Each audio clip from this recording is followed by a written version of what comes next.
હું રામ મૌર્ય આપ સૌનું હાર્દિક સ્વાગત કરું છું. આપણી વચ્ચે જે વિદ્વાનો ઉપસ્થિત છે એમના ચહેરા જ ગંભીર છે. એમની વાતોમાં બહુ બધું વિનોદ છે, કારણ કે આજે સભામાં વિનોદ ઉપસ્થિત છે. આપણા મળવાનું કારણ પણ વિનોદ છે અને આપણા હસવાનું કારણ પણ આજે વિનોદ જ રહેશે. અને આપણે ત્યાં ગામડાઓમાં એક કીર્તન ગવાતું હોય છે અને મને લાગે છે કે જે પ્રકારે વક્તાઓ વિદ્વાનો ભેગા થયા છે અને જે રીતે વિનોદને વાગળવાના છે, તો આ કાર્યક્રમની ફલશ્રુતિના ભાગરૂપે તમે એવું કહી શકશો કે વિનોદ સભામાં અમે રમવાને ગયા હતા, પેટ પકડીને ખડખડાટ હસ્યા છો. તો આવો મારા તમારા આપણા સૌના વિનોદ ભટ્ટની વાત કરવી છે.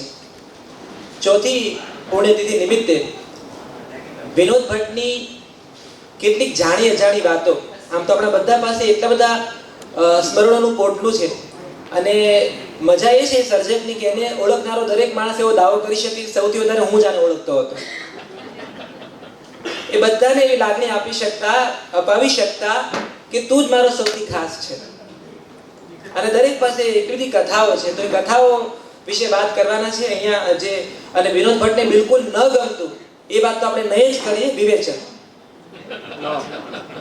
હાસ્યનું વિવેચન નહીં કરીએ, પણ એ હાસ્યનું વિવરણ કરીશું. અને માટે જે વિદ્વાનો આપણી વચ્ચે ઉપસ્થિત છે, આદરણીય ભાગ્યેશ ઝા, રતિલાલ બોરીસાગર, અમારા રતિ દાદા, સ્નેહલ વિનોદ ભટ્ટ એ પણ આપણી વચ્ચે ઉપસ્થિત છે, અજય ઉમટ સાહેબ અને અશોક દવે, આ ઓન ધ વે છે.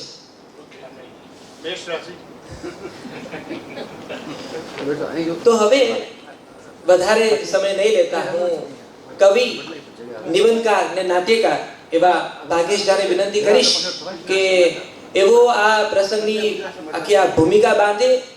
મેં બરાબર થાંભલી રોપવાનો પ્રયત્ન કર્યો છે, મંડપ બરાબર બાંધે, જેથી પવન ને તડકો માપસર તમારા સુધી પહોંચે. આદરણીય ભાગ્યેશ ઝા. વાગર્થઃ પ્રતિપત્તયે જગતઃ પિતરૌ વંદે પાર્વતી પરમેશ. કદાચ આપણા શહેરમાં એક જ વ્યક્તિ એટલો બધો પૈસાદાર છે. મુકેશ અંબાણીને તો હું ઓળખું છું, પણ જેમની ઓળખાણ મુકેશ અંબાણી પછી તરત જ થઈ, જે પોતે પોતાના નામના એપાર્ટમેન્ટમાં રહે છે, રતિલાલ એપાર્ટમેન્ટમાં જે રહે છે એવા રતિલાલ બોરીસાગર. આવો ધનાઢ્ય માણસ મેં જોયો નથી. મુકેશ અંબાણી જ્યાં રહે છે એ પણ મુકેશ કોલોની નથી. એટલે એવા વડીલ પણ છે, પણ એમને વડીલ કહેવાતા બહુ બીક લાગે, કારણ કે મિત્ર જેવા વધારે છે, બહુ પ્રેમાળ વ્યક્તિત્વ. અને એવું કહેવાય કે વિનોદ ભટ્ટને તમે 10:30 વાગે ફોન કરો અને જો નંબર એંગેજ આવે તો તમારે માની લેવું કે રતિ કાકાનો ફોન ચાલતો હશે. સવારે 7:45 વાગે તમારે જો એંગેજ આવે તો તમારે માનવું કે મારી વાત ચાલતી છે. હું અથવા વિક્રમ પટેલ, અમારા વિક્રમભાઈ, સ્નેહલભાઈ, આપ સૌ જાણો છો, સ્નેહલ વિનોદ ભટ્ટ જાણીતા જ્યોતિષી છે અને એમને મને બહુ શ્રદ્ધાપૂર્વક મારી કુંડલી જોયા સિવાય કહેલું કે તમે પણ હાસ્યમાં લખશો તો સફળ થવાશે. અહીંયા બધી અમદાવાદી છે. એક દિવસ સાંજે હું અને મારા પત્ની વિનોદભાઈને મળવા ગયેલા. મારા 24 જેટલા નિબંધો હાસ્યના થયા, એટલે મેં કીધું હું બતાવું અને વિનોદભાઈ સાથે વાત કરું. એટલે વિનોદભાઈ કે મારે વાંચવા નથી, પણ પહેલાં તમે એક વાત સાંભળો. હાસ્ય લેખક થવા માટે 3 વસ્તુની આવશ્યકતા છે. મેં તો કહી, એટલે કે એક તો નિર્દંશ, કોઈના પ્રત્યે દંશ નહીં રાખવાનો, લખો. બીજું એકદમ નિર્ભયતા હોવી જોઈએ, કોઈનાથી ગભરાવાનું નહીં. અને ત્રીજું કે ઓછામાં ઓછી 2 પત્ની હોવી જોઈએ. આટલું બોલ્યા એટલે મારા વાઈફ ખાડિયાના, એટલે શું બોલ્યા કાકા, શું બોલ્યા? એટલે કે બેન શાંતિ રાખો, ગુસ્સે નહીં થાઓ, તમે ખાડિયાના છો ખબર છે, પણ આ માહિતી છે, પ્રોત્સાહન નથી. એટલે આવા વિનોદભાઈની સાથેની એટલી બધી ક્ષણો અહીંયા બધાએ વિતાવી છે. એટલે અમે વાત કરતા હતા કે આ કોરોના ગયું છે અને બધા માસ્ક હવે નથી પહેરતા અને હસતા હોય એવું દેખાય છે, એટલે આપણે એવું કંઈક કરીએ અથવા મળીએ. એટલે વિવેકભાઈને વાત કરી. વિવેકભાઈ તો વિવેકભાઈ છે, એમને કહ્યું કે આવો ને આપણે અહીંયા કરીએ, અહીંયા બેસીએ. તો પછી રતિ કાકા છેક સાવરકુંડલા હતા. એ કે હું પણ આવી જઈશ. અજય ઉમટને પણ કહ્યું. અજય ઉમટ છાપાવાળા છે એટલે ટાઈમસર આવી જ જશે, કારણ કે છાપું કોઈ દિવસ બંધ ના રહે, મોડું વહેલું આવે. પણ એ આવી રહ્યા છે, રસ્તામાં છે. અશોકભાઈ પણ રસ્તામાં છે એવું કહ્યું. એટલે મેં તરત જ સ્નેહલભાઈને પૂછ્યું કે આ મેષ રાશિનો કંઈ પ્રોબ્લેમ છે અલહીનો? અશોક અને અજય બંને રસ્તા ઉપર છે. એટલે કે ના આવશે, બંને એક્સ ગુજરાત સમાચાર પણ છે. એટલે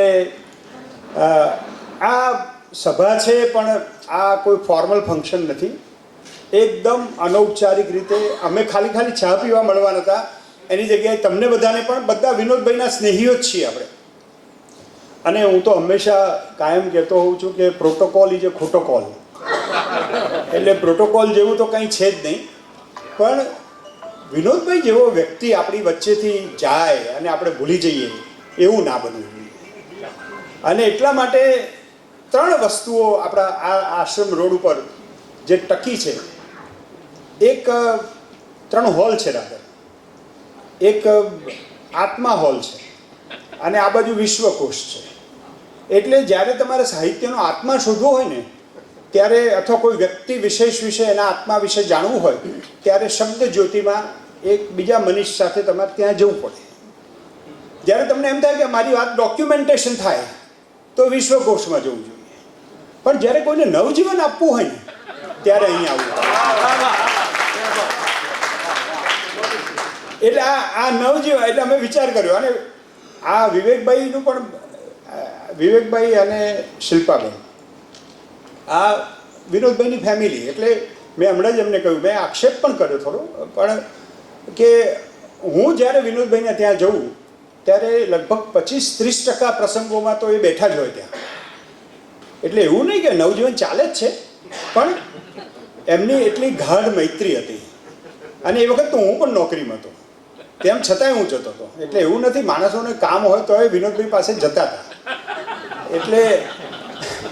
એટલે આ વિવેકભાઈને મેં ખાસ કહ્યું ત્યારે એમને કહ્યું કે આપણે કરીએ. અને આ જેકેટવાળા મનીષભાઈ ક્યાં ગયા?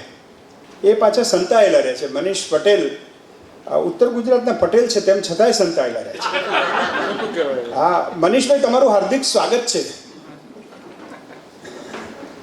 એટલે આ આપણી હાર્દિક બોલ્યો એમાં કંઈ તમે હસ્યા નહીં, એ સારું કર્યું, કારણ કે આપણે કોઈ પોલિટિકલ ઓવરટોન્સ છે જ નહીં આપણી પાસે. માર્ક ટ્વેઇને એક વખત એવું લખેલું કે the report of my death is highly exaggerated. હું મરી ગયો છું એ વિશે બહુ અતિશયોક્તિ ભરી વાતો ચાલે છે. અને વિનોદભાઈએ પણ આજે સવારે સ્વર્ગમાંથી ફોન આવે ત્યારે એ જ કહ્યું, એટલે ભાગ્યેશ યાર બાપુ આવું, મને બાપુ કે ભાગ્યેશ આમ વારાફરતી જુદી જુદી રીતે કહે કે હું મરી ગયો છું એવી અફવા ચાલે છે ગામમાં. મેં કીધું ચાલે તો છે, પણ આજે તમને નવજીવન અમે આપવાના છે.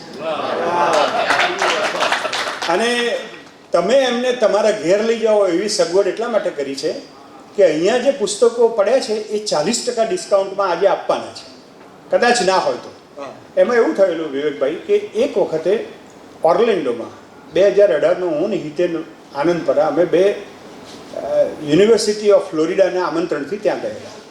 ઓર્લેન્ડોમાં એક દિગીશ ચોકસી કરીને બહુ મોટા ડૉક્ટર છે અને સાહિત્યના બહુ એકદમ પ્રેમી. એમના ઘેર અમે ઉતરેલા. અમે સવારે વિનોદભાઈની વાત કરી.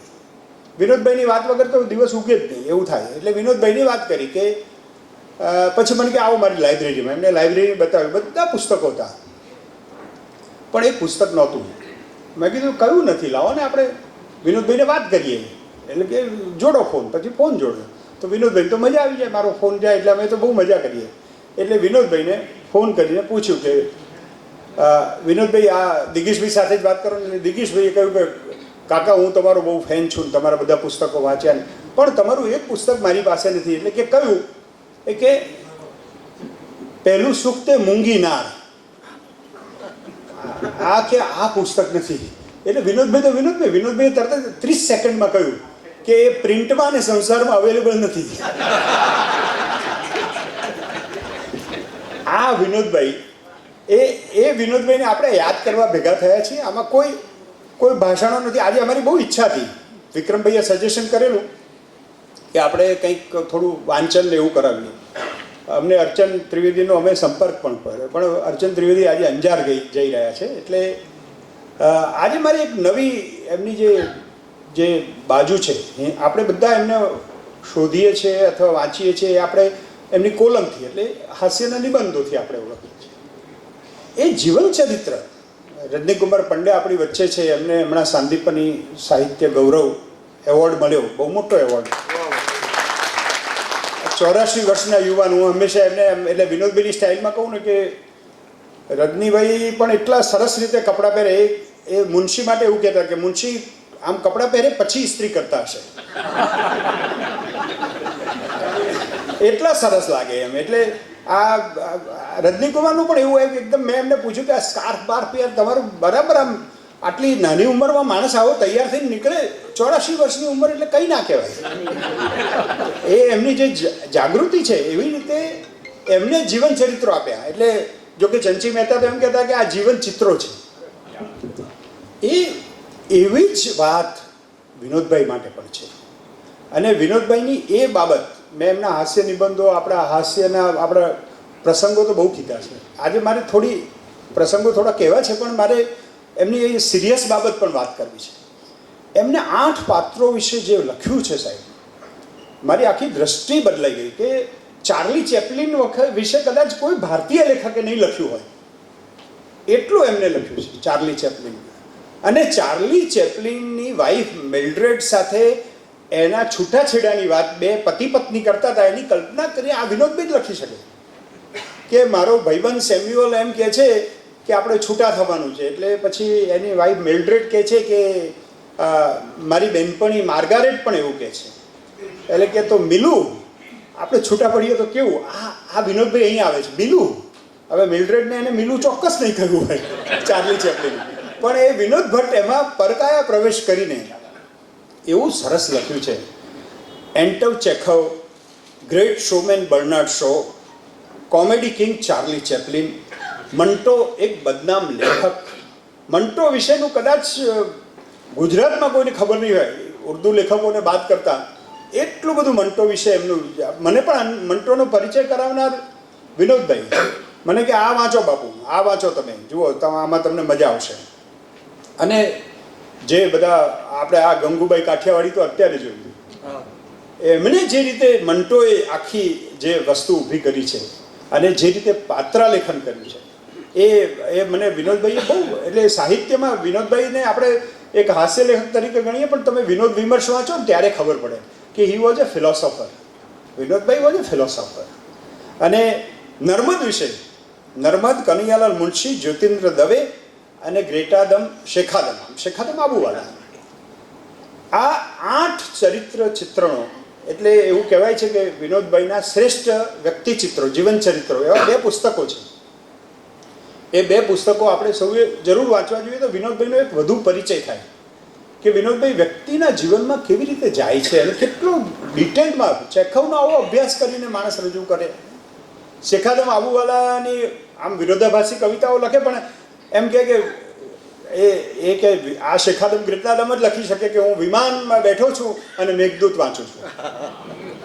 આ શેખાદમ આબુવાલા લખે. એટલે અને કે આપણે વસંત આવી છે ત્યારે આપણે ફૂલોની દુકાન શોધવા નીકળ્યા છીએ. આપણા સમયના જે બધા વિરોધાભાસો છે એની વાત પણ કરે છે. વિનોદભાઈ આ રીતે જે વિનોદની નજરે અહીંયા પુસ્તક અવેલેબલ જ છે. અને એમને ઉમાશંકર જોશી વિશે ને બધા વિશે બહુ, જેમ રજનીભાઈએ લખ્યા ને શબ્દ ઠઠ્ઠા, એમ એકદમ ટિપિકલ સ્ટાઇલ કશુંક લઈ અને એના વિશે લખે છે. અને ઉમાશંકરને તો ખોટું પણ લાગેલું કે આવું તમે કરો છો. એટલે કે વિનોદભાઈએ કહેલું પણ ખરા કે ભાઈ તમે જે દિવસે ઈંટ પકડીને દોડેલા એ દિવસે ખોટું લાગવું જોઈતું હતું, હવે આજે ખોટું લાગે નહીં ચાલે એમ. અને જે હોય, જેને હોય તેને એક નાનો પ્રસંગ કહી દઉં કે એક વખત HK હોલમાં એક સુદામાજી એક ફંક્શન ચાલતું. આપણા મોદી સાહેબ ત્યાં હતા અને મોદી સાહેબની જોડે વિનોદભાઈ બેઠા ને પછી થોડી વાર થઈને એટલે વિનોદભાઈ ઊભા થઈને છેલ્લી ખુરશીમાં જતા રહ્યા પાછળ, અને રઘુવીરભાઈ વચ્ચે આવે એટલે રઘુવીરભાઈને બેસવા દીધા અને વિનોદભાઈ પાછળ જતા રહ્યા. એટલે તરત જ જ્યારે નરેન્દ્રભાઈ મોદી સાહેબનો વારો આવ્યો ત્યારે એમને કહ્યું કે આ વિનોદ ભટ્ટ કેવા છે કે લોકો મારી જોડે બેસવા માટે પડાપડી કરે છે, આવો સાહેબ. ત્યારે એમ કે આ વિનોદ ભટ્ટ મારાથી દૂર ગયા એમ કે.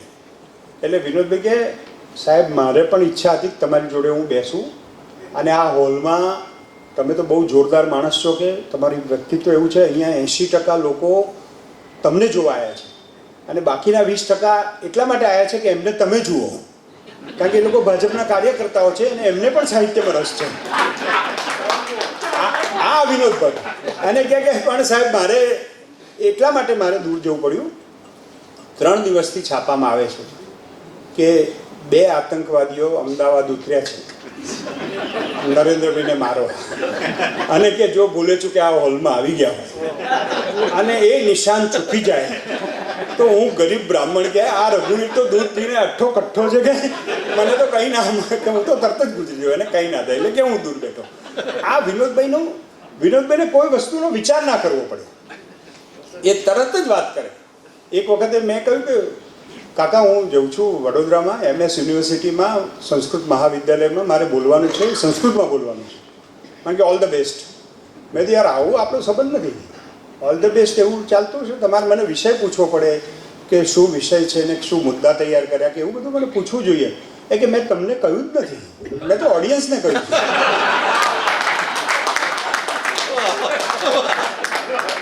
આ વિનોદભાઈ એટલે એ પછી મને કહે કે એક વખત મુંબઈ મારે બોલવા જવાનું, મને કે મેં કીધું યાર વિષય દાદુ મેં કીધું વિનોદભાઈ મારે બોલવાનું છે પણ વિષય બહુ અઘરો છે. મને કે જો એક સલાહ આપું કાનમાં. મેં કીધું કોને? તમે વડીલ છો કહો. એ કહે કે આવા પ્રસંગોએ છે ને વિષય નહીં રહેવાનું, મનમાં આવે એ બોલવાનું. એટલે કે પણ તમે તાર જાઓ. અને હંમેશા મને એવું લાગે છે કે વિનોદભાઈને આપણે વાંચીએ ત્યારે આપણને થાય કે જેમ છે ને મનુષ્ય માત્ર ભૂલને પાત્ર, એમ મનુષ્ય માત્ર વિનોદને પાત્ર. અને આપણે આજે એટલે ભેગા થયા છીએ કે આપણે હસવું છે. આપણે કોરોનામાં તો બહુ જ હસ્યા પણ આવી રીતે મળીને નહોતા હસતા. એક જયશ્રીબેન મર્ચ એમને ગોઠવેલું ત્યાં US વાળા, એમને રામ મોરીને ખબર છે કદાચ એમાં હતા કે નહીં તમે, કે બધા વક્તાઓને પૂછ્યું કે તમને શું લાગે છે. મેં કીધું ઓડિયન્સની એનર્જી મળે ને તો તમે બોલવાના હોય એના કરતાં પણ જુદું જ બોલો અને કદાચ સારું બોલો. એ એનર્જી નથી મળતી. અને પહેલાં તો હવે તો ઝૂમમાં તો કેવું થાય છે કે બધા પાછા ફેસ બતાવી અને બંધ કરી દે એટલે પાટિયા વાંચીને બોલવાનું. એટલે આપણે પ્રશાંત ભીમાણીને મેં પૂછ્યું, મેં કીધું સાહેબ કમ્પ્યુટર સામે ઘણી વખત એવું લાગે કે આપણે દિવાલ સામે બોલતા હોઈએ.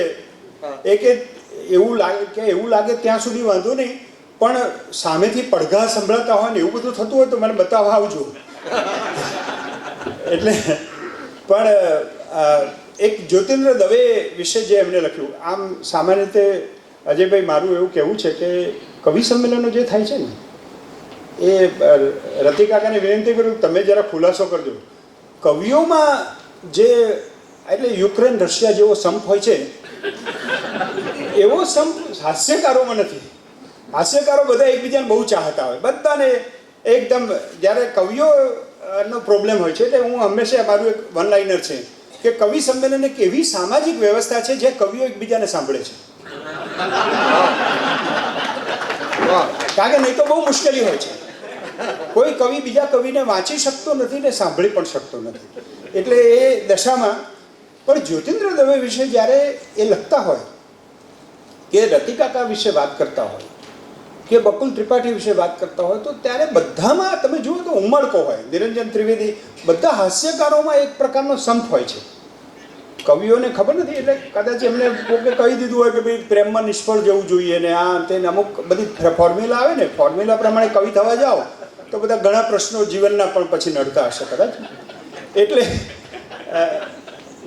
નર્મદ જ્યોતિન્દ્ર દવે વિશે કહેતા હતા કે જ્યોતિન્દ્ર દવેને હું જ્યારે મળવા ગયો એ તબિયત સારી નહોતી, એટલે એકદમ હાફળા ફાફડા ઊભા થઈને કોટ પહેર્યો. એટલે વિનોદભાઈએ કહ્યું કે એમ કંઈ બહાર જવાનું છે, હું એપોઇન્ટમેન્ટ લીધા સિવાય આવી ગયો છું. કે ના ના, મારું શરીર એટલું બધું નબળું થઈ ગયું છે, કોટ પહેર્યું તો તમને લાગે ને કે હું બેઠો છું. એક વખત વીમા એજન્ટ જ્યોતિન્દ્ર દવેને ત્યાં આવ્યા. આ વિનોદભાઈએ જે નોંધ્યું છે કે વીમા એજન્ટ આવ્યા એટલે કે તમારું વજન આપણે કરવું પડશે. એટલે કે આ કાંટા ઉપર નહીં થાય મારું વજન, કે સોની જે કાંટો વાપરે ને એના ઉપર મારું વજન કરવું પડશે. અને પોતે પણ કેવું લખે, દેહ દાંતણ ના જેવો ને મન મરકટ ના સમૂહ, આત્મા કિંતુ ગણું મારો વડો બ્રહ્માંડ જે વડો. એટલે જ્યોતિન્દ્ર પાછા વિદ્વાનો પણ એટલા જ હતા બધા. અને હવે વિનોદભાઈના 2-3 નાના પ્રસંગો કહીને મારી વાત પૂરી કરીશું. એક વખતે ટાગોર હોલમાં બહુ મોટો કાર્યક્રમ થયો અને પછી એક બહુ મોટા સાહિત્યકાર ઓડિયન્સમાં બેઠેલા. સામાન્ય રીતે કે એમને બોલવાનું હોય તો જ આવે, પણ હવે એ દિવસે પ્રસંગ એટલો મોટો હતો કે ઓડિયન્સમાં બેઠેલા. પછી વિનોદભાઈનાથી રહેવાયું નહીં, એટલે એમનું ભાષણ પતી ગયું એટલે નીકળ્યા. એટલે વિનોદભાઈએ એમને પૂછ્યું કે તમને મારું લેક્ચર કેવું લાગ્યું? એટલે પહેલાં તો સંભળાવી દીધું કે જરા બહુ લાંબુ હતું એમ. એટલે પછી એમને તરત જ વિનોદભાઈ છે ને એમને 30 સેકન્ડમાં કહી દીધું કે એવું છે ને, આપણે ઓડિયન્સમાં બેઠા હોય ને એટલે બધા ભાષણ લાંબા જ લાગે.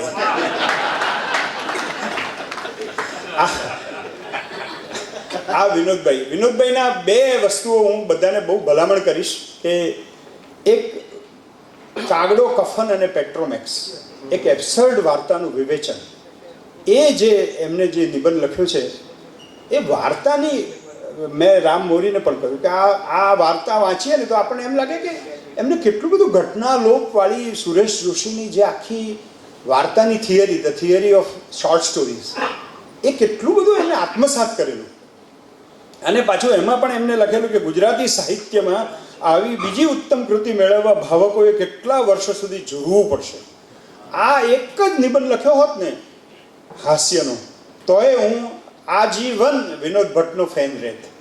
પણ એવા તો અનેક નિબંધો લખ્યા છે અને હું બધાને રેકમેન્ડ કરીશ કે એક એબ્સર્ડ વાર્તાનું વિવેચન દરેકે વાંચ્યું. એમને કહ્યું ને વિવેચનનું, એટલે વિવેચનની એક નાની વાત યાદ આવે છે, રમૂજ છે કે ખબર નથી, સાહિત્યકારો વધારે સિનિયર થાય ને એટલે એમનો અવાજ થોડો સ્ત્રૈણ થઈ જાય છે. એમ ભાગ્યેશભાઈ એવું છે ને. એટલે અમારે એક વખતે કંઈ ઝઘડો ચાલતો હતો અને એ મારી સાથે બગીચામાં ચાલવા આવ્યા કે તમે ચાલો છો તો આપણે જરા વાત કરીએ, આપણે વચ્ચે અંતર ઘટે, આમ તેમ બધું. મેં કીધું આવો. તો અમે ગાંધીનગરમાં બગીચામાં ચાલતા હતા અને પછી એમને કહ્યું કે એવું છે કે કાંટો કાંટાને કાઢે. મેં કીધું સાહેબ આ બધું સંઘર્ષ શેના માટે? એટલે કે એવું છે કાંટો કાંટાને કાઢે, સોનું સોનાને કાપે, લોઢું લોઢાને કાપે. એમનો ભાવ વધારે ને વધારે સ્ત્રૈણ થતો જતો હતો. ત્યાં એમને પાછળથી આવીને કૂતરું કરડ્યું.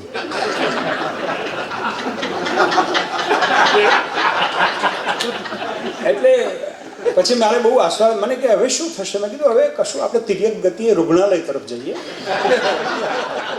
ત્યાં આપણે ઇન્જેક્શન લેવા પડશે. એ મેં બાકી રાખ્યું. પણ મને લાગે છે કે વિનોદભાઈને આપણે વારંવાર યાદ કરવા પડશે.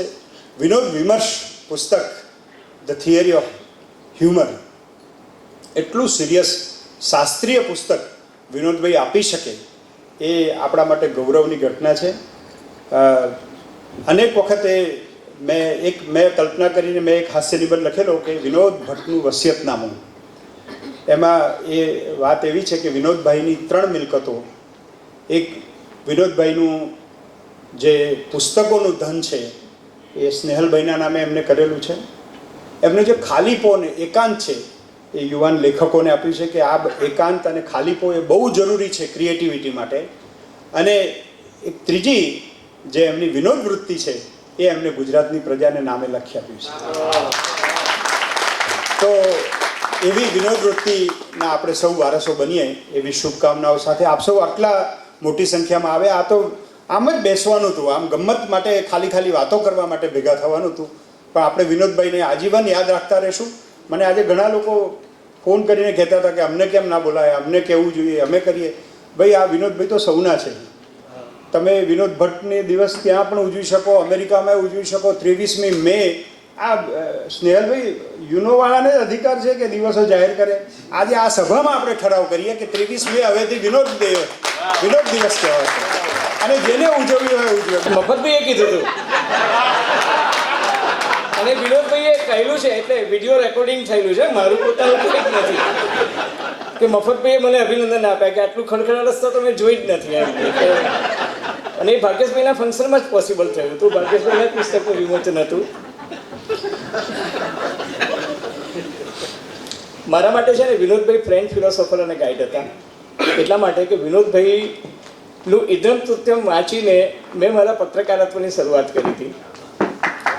અને સ્નેહલભાઈને કદાચ નહીં ખબર હોય પણ મને મારા જીવનનો પહેલો પુરસ્કાર રોકડા 25 રૂપિયાનો, જે એ જમાનામાં મની ઓર્ડરમાં આવતો હતો, એ વિનોદભાઈના કારણે મળ્યો હતો. ત્યારે હું 9મા ધોરણમાં ભણતો હતો. અને વેકેશનમાં છે ને મારા પપ્પા અંગ્રેજીના પ્રોફેસર સુશીલાબેન જોશી, એ ગુજરાત યુનિવર્સિટીમાં પણ હતા, ભાષા ભવનમાં કેટલાક લોકો હશે અહીંયા ઓળખતા હશે. સુમન શાહ એ ગુજરાતી ભણાવતા હતા. એટલે મારા પપ્પા ઇંગ્લિશ, સુમનભાઈ ગુજરાતી, સુશીલાબેન હિન્દી. અને ત્યારે ચર્ચામાં વિનોદ ભટ્ટ ને રઘુવીર ચૌધરી ને આ બધું બાળપણમાં પપ્પા સામે આ બધું સાંભળેલું. તો વેકેશનમાં પપ્પા છે ને એ ટ્રાન્સલેશનનું કામ આપે મને. અને સુશીલાબેન જોશી હતા, એ વિનોદ ભટ્ટના લેખોનું ગુજરાતીમાંથી હિન્દી ટ્રાન્સલેશન આપે. એટલે એમને મને પણ એક વખત મોટિવેટ કર્યો અને કહ્યું કે તું લખ, કંઈક ટ્રાન્સલેટ કર. અને મને વિનોદ ભટ્ટના પ્રેમપત્રો ટ્રાન્સલેટ કરવાનું ગમ્યું. હવે એ પ્રેમપત્રો લખવાની ઉંમરની શરૂઆત હતી એવું હું માનતો હતો, સામેવાળા નહોતા માનતા અમુક લોકો, પણ આપણે પ્રયત્ન કરતા હતા. એક વાર મમ્મી પકડ્યો પણ ખરો કે તું હવે પ્રેમપત્રો લખે છે. મેં પપ્પાને બતાવ્યું, મેં કીધું મમ્મી આ તો વિનોદ ભટ્ટે લખેલું છે, આપણું નથી. બચી ગયો એમાં. પણ તો મેં એક જે ટ્રાન્સલેટ કર્યું ને એ સુશીલાબેનને એટલું બધું ગમ્યું કે એમણે મને એવું કહ્યું કે તું આ ધર્મયુગમાં મોકલ. અને એ જમાનામાં ધર્મવીર ભારતી જે છે એ હિન્દી ભાષાના બહુ પ્રખર સંપાદક હતા. અને એ હિન્દીમાં છપાયું. અને હિન્દીમાં છપાયું એનો ઇમ્પેક્ટ એ આવ્યો કે રજનીશે પુણેના આશ્રમમાં એને કોટ કર્યું, વિનોદ ભટ્ટને કોટ કર્યું. અને કોટ કર્યું અને વિનોદ ભટ્ટ સુધી તો એ વાત પહોંચી. એટલે વિનોદભાઈએ સુશીલાબેનને કહ્યું, સુશીલાબેને કહ્યું કે પેલા ઉમટ સાહેબનો દીકરો અજય છે ને એને આ ટ્રાન્સલેટ કર્યું છે. અને 25 રૂપિયાનું જે પારિતોષિક મળ્યું હતું એ વિનોદભાઈએ મને મોકલાવ્યું હતું. એટલે 25 રૂપિયા જે છે એ જમાનામાં 9મા ધોરણમાં ભણતા વિદ્યાર્થીને રડ્ડીભાઈ એની વેલ્યુ એ હતી કે અઠવાડિયામાં પપ્પા 2 વખત 10-10 પૈસા આપતા હતા બરફનો ગોળો ખાવા માટે. આપણે મોદી સાહેબને આ ઇન્ફ્લેશનની વાત કરીએ છીએ ત્યારે 300 રૂપિયા 500 રૂપિયામાં બરફના ગોળા વેચાય છે. એટલે મને આપ વિચારો કે એ દ્રષ્ટિએ 25 રૂપિયાની વેલ્યુ મારા માટે બહુ જ હતી, કારણ કે 17 ફી ત્યારે 5 રૂપિયા લેવાતી હતી એજ્યુકેશનમાં. એટલે એ એની વેલ્યુ હતી.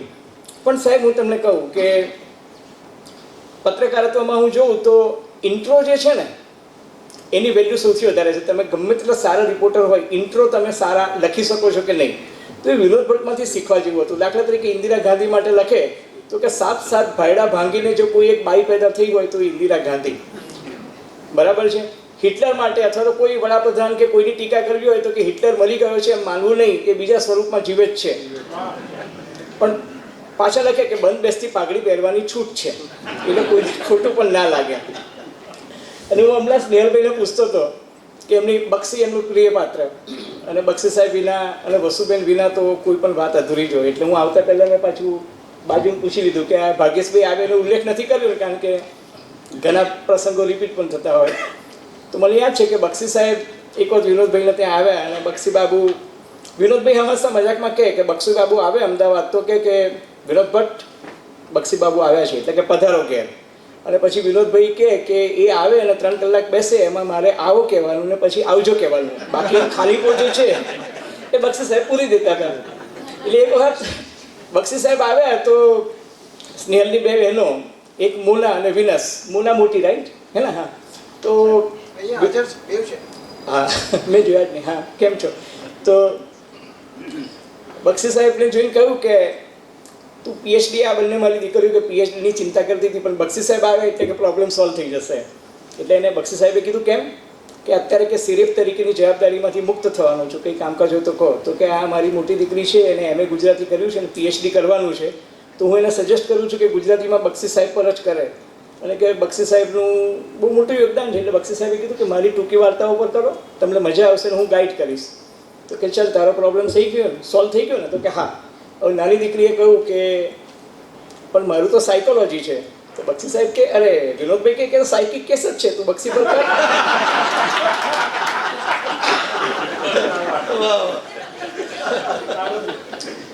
અને આ ભાગ્યેશભાઈ કહે છે ને એમ કે અમુક વખત એવું માનતા હતા કે આપણે વિષયની દ્રષ્ટિએ ચંદ્રકાંત બક્ષીને ફોલો કરવા, કે કોઈ પણ વિષય આપે પણ છેલ્લે બક્ષી પોતાના વિષય જ બોલે, એટલે વિષયની ચિંતા નહીં કરવી બક્ષી ભાગ્યેશભાઈ. પણ મને યાદ છે દેવકી સાથેનો એક ઇન્ટરવ્યૂ 2015ની સાલમાં, અને એમના પુસ્તક વિમોચનના સંદર્ભમાં દેવકી એમનો ઇન્ટરવ્યૂ લીધી હતી, અને એમણે કહ્યું કે દેવકીએ જો બોલવા જાય એ પહેલાં કે આ બહેનોને બહુ લાંબો ટાઈમ માઇક આપવું નહીં, એમ કે લઈને પછી એવું કીધું કે આ પુસ્તક જે છે વિનોદ ભટ્ટની શ્રેષ્ઠ સાહિત્ય રચના, અને પછી કહ્યું કે આ મુદ્દે પણ હું આત્મનિર્ભર છું, કારણ કે વિવેચકો તો કહેશે જ નહીં કે આ મારી સાહિત્ય રચના શ્રેષ્ઠ છે. પણ સાહેબ એમનામાં જે તાકાત હતી કે જે હૈયે હોય તે હોઠે લાવીને કહી દેવું, અને સાહેબે મોરારજી દેસાઈ હોય, માધવસિંહ સોલંકી હોય, કે નરેન્દ્ર મોદી હોય, કે આનંદીબેન હોય, કોઈ પણ વ્યક્તિને એ એમની આંખમાં આંખ નાખીને કહી શકતા હતા. આપણે આ વિદ્યાપીઠમાં જ છીએ. વિવેક એટલે મોરારજી દેસાઈ જ્યારે વડાપ્રધાન હતા ત્યારે વિદ્યાપીઠના ચાન્સેલર તરીકે પણ હતા, એટલે વડાપ્રધાન તરીકે આવ્યા અને એ વિદ્યાપીઠમાં એમને લગભગ સાતેક દિવસ સુધી ભગવદ્ ગીતા પર પ્રવચનો આપ્યા. અને એક છાપાના માલિક કમ મંત્રી એમને મળવા માંગતા હતા, અને એમણે એવું કીધું કે અત્યારે હું મૂડમાં નથી છાપાની વાતો કરવા કે છાપાના તંત્રીને મળવા માટે. એટલે એમણે વિનોદ ભટ્ટને કહ્યું કે આ જરા આપણને વડાપ્રધાન મોરારજીએ સાંભળતા નથી, તો કાલે જરા સંભળાવી એવું કંઈક કરો. વિનોદભાઈએ કીધું સારું, અને એમણે મોરારજી દેસાઈ પર એક સરસ પીસ લખ્યો, છેલ્લા પાને 3 કોલમમાં, અને એમાં મોરારજી દેસાઈ વિશે વાત લખી. એમાં લખ્યું કે મોરારજી દેસાઈ જે છે એ દાંડી યાત્રામાં એમનું સરસ યોગદાન હતું, અને ગાંધીજીની દાંડી યાત્રાનું સમગ્ર સંચાલન કરવામાં સરદાર પટેલના એમ કે રાઇટ હેન્ડ તરીકે મોરારજી દેસાઈએ કામ કર્યું. અને છેક છેલ્લો પડાવ હતો નવસારીથી દાંડી જવાનું, અને ત્યારે એમ કે સરદાર પટેલે એવું કહ્યું કે બાપુ એમ કે દાઢી જરા સરખી કરાવી લો, કારણ કે આપણે દાંડી પહોંચશું ત્યારે વિદેશી પત્રકારો આવશે. એટલે મોરારજી દેસાઈએ તરત જ જવાબદારી સ્વીકારી લેતા કહ્યું કે બાપુ આપ કહો તો હું પેલી સાયકલ લઈને એમ કે ગામમાં જઈ આવું, અને કે કોઈ એક વાળંદને લઈ આવું. સરદારને ખબર પડી કે આ મોરારજી દેસાઈની દાનત સાયકલ લઈને ગામમાં આંટો મારવાની છે, એટલે મોરારજી દેસાઈને એમ કે જરા આપણે એ બાજુના છીએ તો ગામમાં જરા વટ પડે, અને એ જમાનામાં સાયકલ જ સૌથી મોટું સાધન હતું. એટલે સરદારે ના પાડી કે ના પણ બાપુને તો એવો વાળંદ જોઈએ કે જે ખાદીધારી હોય. તો કે નવસારી મારું જ ગામ છે, હું સુધી આવીશ. તો કે સારું. થોડી વાર પછી મોરારજી પાછા આવ્યા, અને પછી એમને એવું કહ્યું કે બાપુ આખા ગામમાં શોધ્યું પણ કોઈ ખાદીધારી વાળંદ મને ના મળ્યો. એટલે સરદાર પટેલે ગાંધીજી સામે જોઈને કહ્યું કે બાપુ આમ તો મોરારજી દેસાઈ પણ ખાદીના જ વસ્ત્રો પહેરે છે. એટલે ગાંધીજીએ કહ્યું કંઈ વાંધો નહીં, તમે દાઢી કરી આપો. અને પછી વિનોદભાઈએ છેક છેલ્લે લખ્યું કે સાલું ગાંધીજીમાં એક ખૂબી હતી, એ કઈ વ્યક્તિને કયું કામ સોંપવું. અને બીજે દિવસે મોરારજી દેસાઈએ છાપાના તંત્રીને બોલાવીને વારો કાઢ્યો અને કહ્યું આવું લખો છો? એ કે સાહેબ શું કરીએ, વિનોદ ભટ્ટ પર તો કોઈનો કંટ્રોલ છે જ નહીં. અને એ વાત તો મોદી સાહેબ પણ સ્વીકારતા હતા કે મને યાદ છે કાંકરિયા નું ડેવલપમેન્ટ જ્યારે થયું ને, સ્નેહલ તો સાચી છે એનો, એને અશોક દવેને પણ કદાચ ખ્યાલ હશે. તો કાંકરિયા જ્યારે ડેવલપ થતું હતું ત્યારે ડેવલપ થઈ ગયું પછી મોદી સાહેબે ફરમાન બહાર પાડ્યું કે કાંકરિયાની વિઝિટ લેવી હોય તો 10 રૂપિયા તમારે એક ડેવલપમેન્ટ ચાર્જના ભાગરૂપે તમારે એન્ટ્રી ફી આપવી પડશે. અને વિનોદભાઈને ગમ્યું નહીં, કારણ કે એ રોજ સવારે ત્યાં મોર્નિંગ વોક કરવા જતા હતા.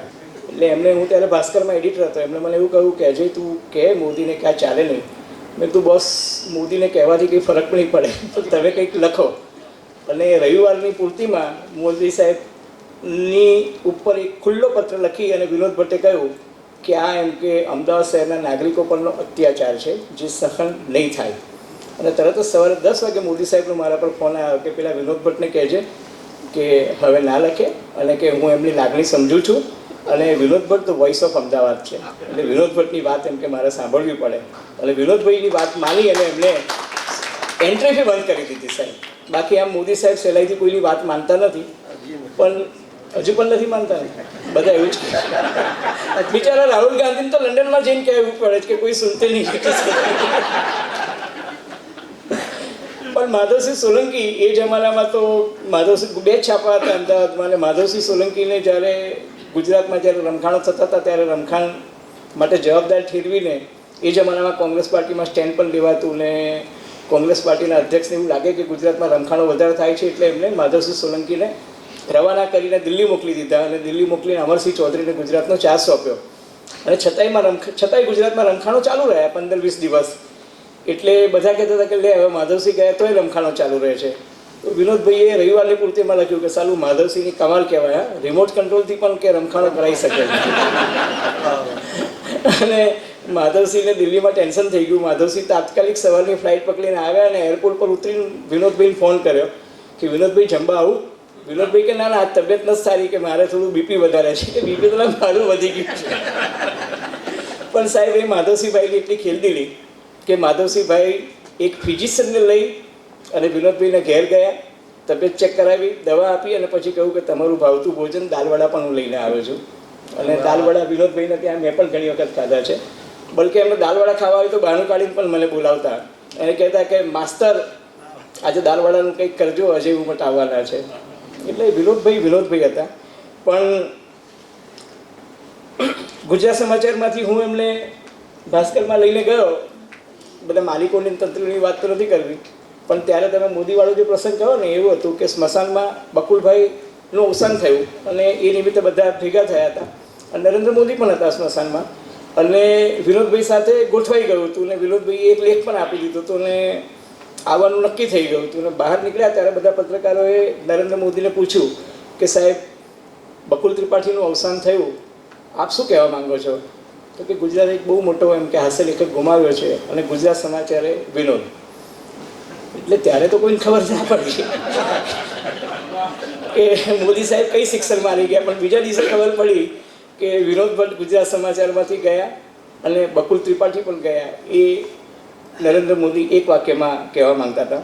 પણ એમની સેન્સ ઓફ હ્યુમર એટલી ગજબની હતી કે એક વખત મણિનગરમાં ડીસીપીને એમને પૂછ્યું કે આ તમે 3rd ડિગ્રી કરો પછી શું થાય? તો કે સાહેબ ઘણી વખત 3rd ડિગ્રી ના થાય ને તો પછી ગુનેગાર પર અમારે એમ કે બીજી રીતના અત્યાચાર કરીએ. તો કે શું? તો કે ક્યારેક આવજો અમારી કન્સન્ટ્રેશન કેમ્પ કમ ચેમ્બરમાં. તો એક વખત ગયા એટલે વિનોદ ભટ્ટે કહ્યું કે આ સારું આ માણસ ડીસીપી છે, આઈપીએસ છે, પણ સુરેશ જોશીની વાત કરે છે, સિતાંશુ યશવંતચંદ્ર મહેતાની પણ વાતો કરે છે, ક્યારેક બોડલેર બોલે, ક્યારેક એમ કે ઉમાશંકર જોશીની કવિતાઓ વાંચે, પણ એનું શ્રોતા કોણ છે? એટલે એને કહ્યું સાહેબ તમે આવો ક્યારેક રાતના 12 વાગે હું તમને મારા શ્રોતાઓ બતાવીશ. એટલે કીધું સારું. તો વિનોદભાઈને એક દિવસ રાતના ઊંઘ નથી આવતી, પેલા ડીસીપીને ફોન કર્યો કે સાહેબ આવી જાઓ કે આજે એક ટોર્ચર છે જ. એને સાહેબ પેલા 3 કેદીઓને બેસાડી અને પછી એને કહ્યું ગુનો કબૂલ કરવો જ કે નહીં? તો કે કંઈ નહીં. સુરેશ જોશીની વાત કીધી, પછી સિતાંશુની વાત કરી. પેલા કીધું સાહેબ ગુનો કબૂલ છે ને બધું જ ભૂલી ગયો.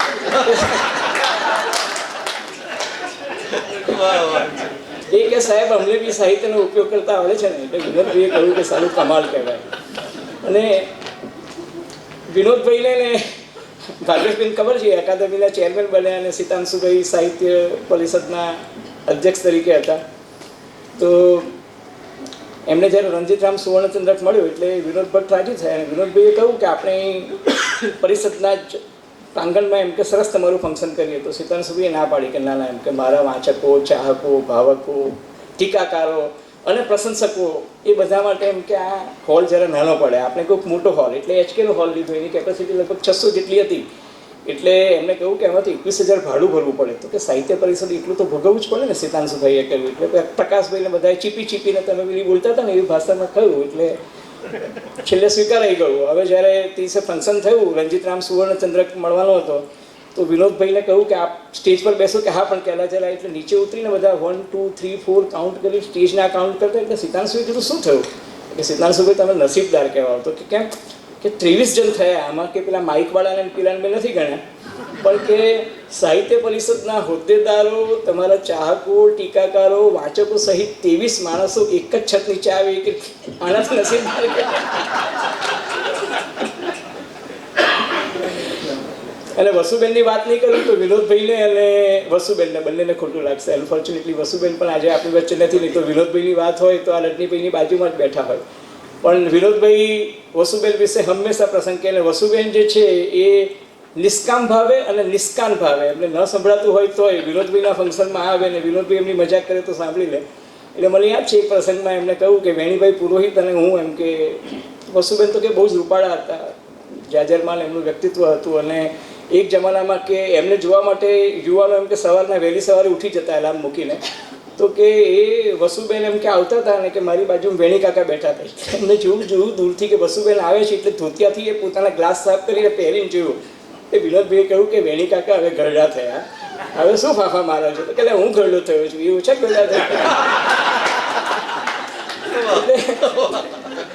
વસુબેને ભાઈ વિનોદભાઈને કહ્યું કે વિનોદ તને મારી કદર નથી, જો વેણી કાકા જેવાને ખબર છે. અને એમને એવું લાગ્યું કે તારી આંખનો બંધાણી, તારા રૂપનો બંધાણી કદાચ મારા પર જ લખાયું હશે.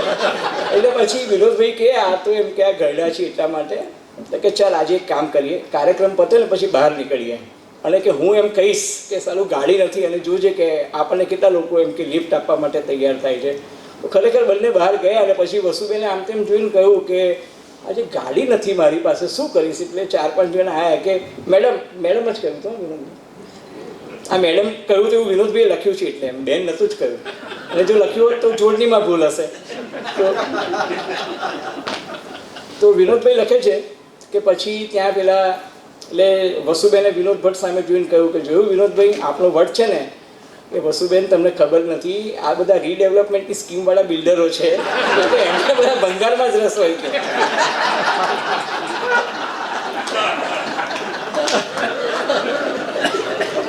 પણ આ રઘુવીર ચૌધરીનું નામ લીધા વગર ભાગ્યેશ જાએ જે ફંક્શન કીધું, હું તો પત્રકાર છું એટલે નામ આપું જ છું કે રઘુવીર ચૌધરી આમ બેઠા હતા, વિનોદ ભટ્ટનું ભાષણ હતું. પછી રઘુવીરભાઈએ કહ્યું કે તમારું ભાષણ સાહેબ લાંબુ હતું, એટલે વિનોદભાઈએ કહ્યું કે આમ બેસો તો એવું જ લાગે, તમે સ્ટેજ પર હો તો અમને પણ એવું જ લાગે છે.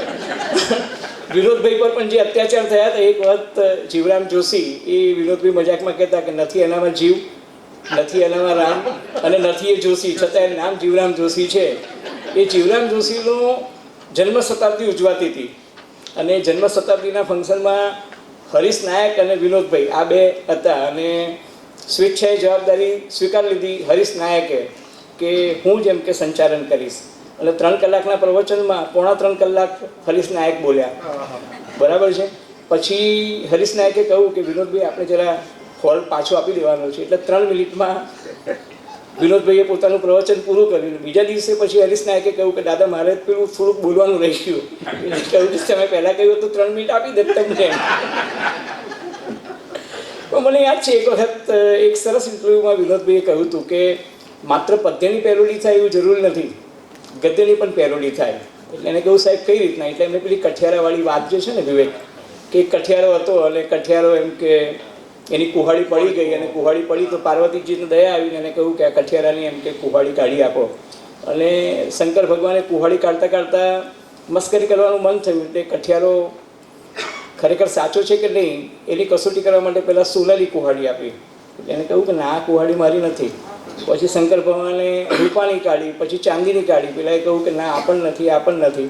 અને પછી એની જે સાચી કુહાડી હતી લોખંડની એ લઈને આવ્યા, અને પછી શંકર ભગવાને કહ્યું કે હું તારા પર પ્રસન્ન થયો છું, આ 4 કુહાડી તારી. 20 વર્ષ પછી શંકર ભગવાન અને પાર્વતીજી ત્યાંથી પસાર થતા હતા, અને પેલો ફરી કુવા પાછળ બેસીને રડતો હતો. એટલે પાર્વતીએ કહ્યું કે અરે પેલો કઠિયારો ફરી પાછો રડે છે, કે ફરી કુવાડી ફેંકી હશે. એટલે કે પાર્વતીજીને દયા આવી કે જાઓ ને. એટલે શંકર ભગવાને કહ્યું શું થયું? કે મારી પત્ની પાણી ભરતા ભરતા પડી ગઈ, અને કે બિચારી એમ કે હું એને બહુ પ્રેમ કરતો હતો. એટલે શંકર ભગવાનને દયા આવી. પછી શંકર ભગવાનને થયું કે આમાં પવિત્રતા અને પેલી પ્રામાણિકતા છે કે નહીં જરા ચેક કરો. એટલે એ આલિયા ભટ્ટને લઈને આવ્યા કે આ તારી પત્ની તો કે આ જ છે કે બદમાશ. એ કે ના આ તમારી પાસેથી શીખ્યો છું કે તમે પહેલી વખતે સોનાની ચાંદીની આપી, હવે હું આલિયા ભટ્ટ માટે ના પાડત, તમે દીપિકા પદુકોને લાવત, ઐશ્વર્યા લાવત, હું ગરીબ કઠિયારો 4 ને કઈ રીતના પૂછું? પણ સાહેબ સમયની મર્યાદા છે ને, ભાગ્યેશભાઈ મારી સામે જોઈ રહ્યા છે, અને આપણે અશોકભાઈને ને બોરીસાગર સાહેબને પણ સાંભળવાના છે. પણ સાહેબ એક એવું વ્યક્તિત્વ કે જે ચાર્લ્સ ડિકન હોય, ચાર્લી ચેપ્લિન હોય, એન્ટોન ચેખોવ હોય કે સહદાત હસન મંટો હોય, બધા વિશે જેને આપણે સવ્યસાચી કહીએ ને, ડાબા અને જમણા હાથે એટલું સરસ લખી શકતા હોય, એ એવું માનતા હતા કે હાસ્યના ખડખડ વહેતા ઝરણામાં એક કરુણાનો અંડરકરન્ટ છુપાયેલો છે. અને એ કરુણાનો ભાવ જે છે એ વિનોદભાઈના લખાણોમાં હંમેશા શ્રેષ્ઠતમ રહેતો હતો. એક છેલ્લું વાક્ય કહીને, છેલ્લો પ્રસંગ કહીને મારી વાત પૂરી કરીશ કે મુંબઈમાં જ્યારે 1992-93માં બોમ્બ બ્લાસ્ટ થયા, અને એ બોમ્બ બ્લાસ્ટ વખતે એક તબક્કો એવો આવ્યો હતો કે એટલા બધા લોકોના મૃત્યુ પામ્યા હતા કે મુંબઈ પોલીસ કમિશનરે લાશો નહીં ગણવાની સૂચના આપી દીધી. તેને કહ્યું કે જેટલી ડેડ બોડીઝ જ્યાં દેખાય એ લઈને જે કંઈ પબ્લિક ટ્રાન્સપોર્ટેશનમાં હોય એ ભરી અને સ્મશાન ખાતે લઈ જાઓ. અને એક એવું દ્રશ્ય કે જેમાં બેસ્ટની એક બસમાં બધી ડેડ બોડી ભરી અને લઈ જાય છે, અને કંડક્ટર અને ડ્રાઈવર બે જ જણ છે, અને વિનોદભાઈ કાલ્પનિક પાત્ર તરીકે પોતે આવે છે અને પછી કહે છે કે કંડક્ટરે બિલ માન્યું અને કહ્યું કે સ્મશાન કોઈ છે તો કોઈ નહોતું. અને પછી ડ્રાઈવર અને કંડક્ટરે બધી ડેડ બોડીઝ ત્યાં મૂકી અને વિનોદભાઈએ એ બસ સ્ટોપ પર બેઠેલા એક કિન્નરને પૂછ્યું કે તને શું લાગે છે? એટલે એને કહ્યું કે આજે પહેલીવાર મને કિન્નર હોવાનું દુઃખ થાય છે. આ વિનોદ ભટ્ટ હતા સાહેબ, કે જે એવું ઇન્દિરા ગાંધી માટે કહી શકે કે કટોકટી માટે એ કે રાજા રામમોહન રાય જવાબદાર છે. એટલે જ્યારે પૂછવામાં આવ્યું કે કેમ, તો કે એને તો પેલી સતી પ્રથા બંધ કરાવી હતી ને, નહીં તો વિનોદ ભટ્ટના આ બે ચરમ બિંદુઓ છે. આજે આપણી વચ્ચે નથી, પણ આપણે વિનોદભાઈએ કહ્યું હતું કે નવ કરજો કોઈ શોક રસિકડા, એટલે આપણે શોક નથી કરવાનો અને હસીને વિનોદભાઈને શ્રદ્ધાંજલિ આપવાની છે. Thank you very much.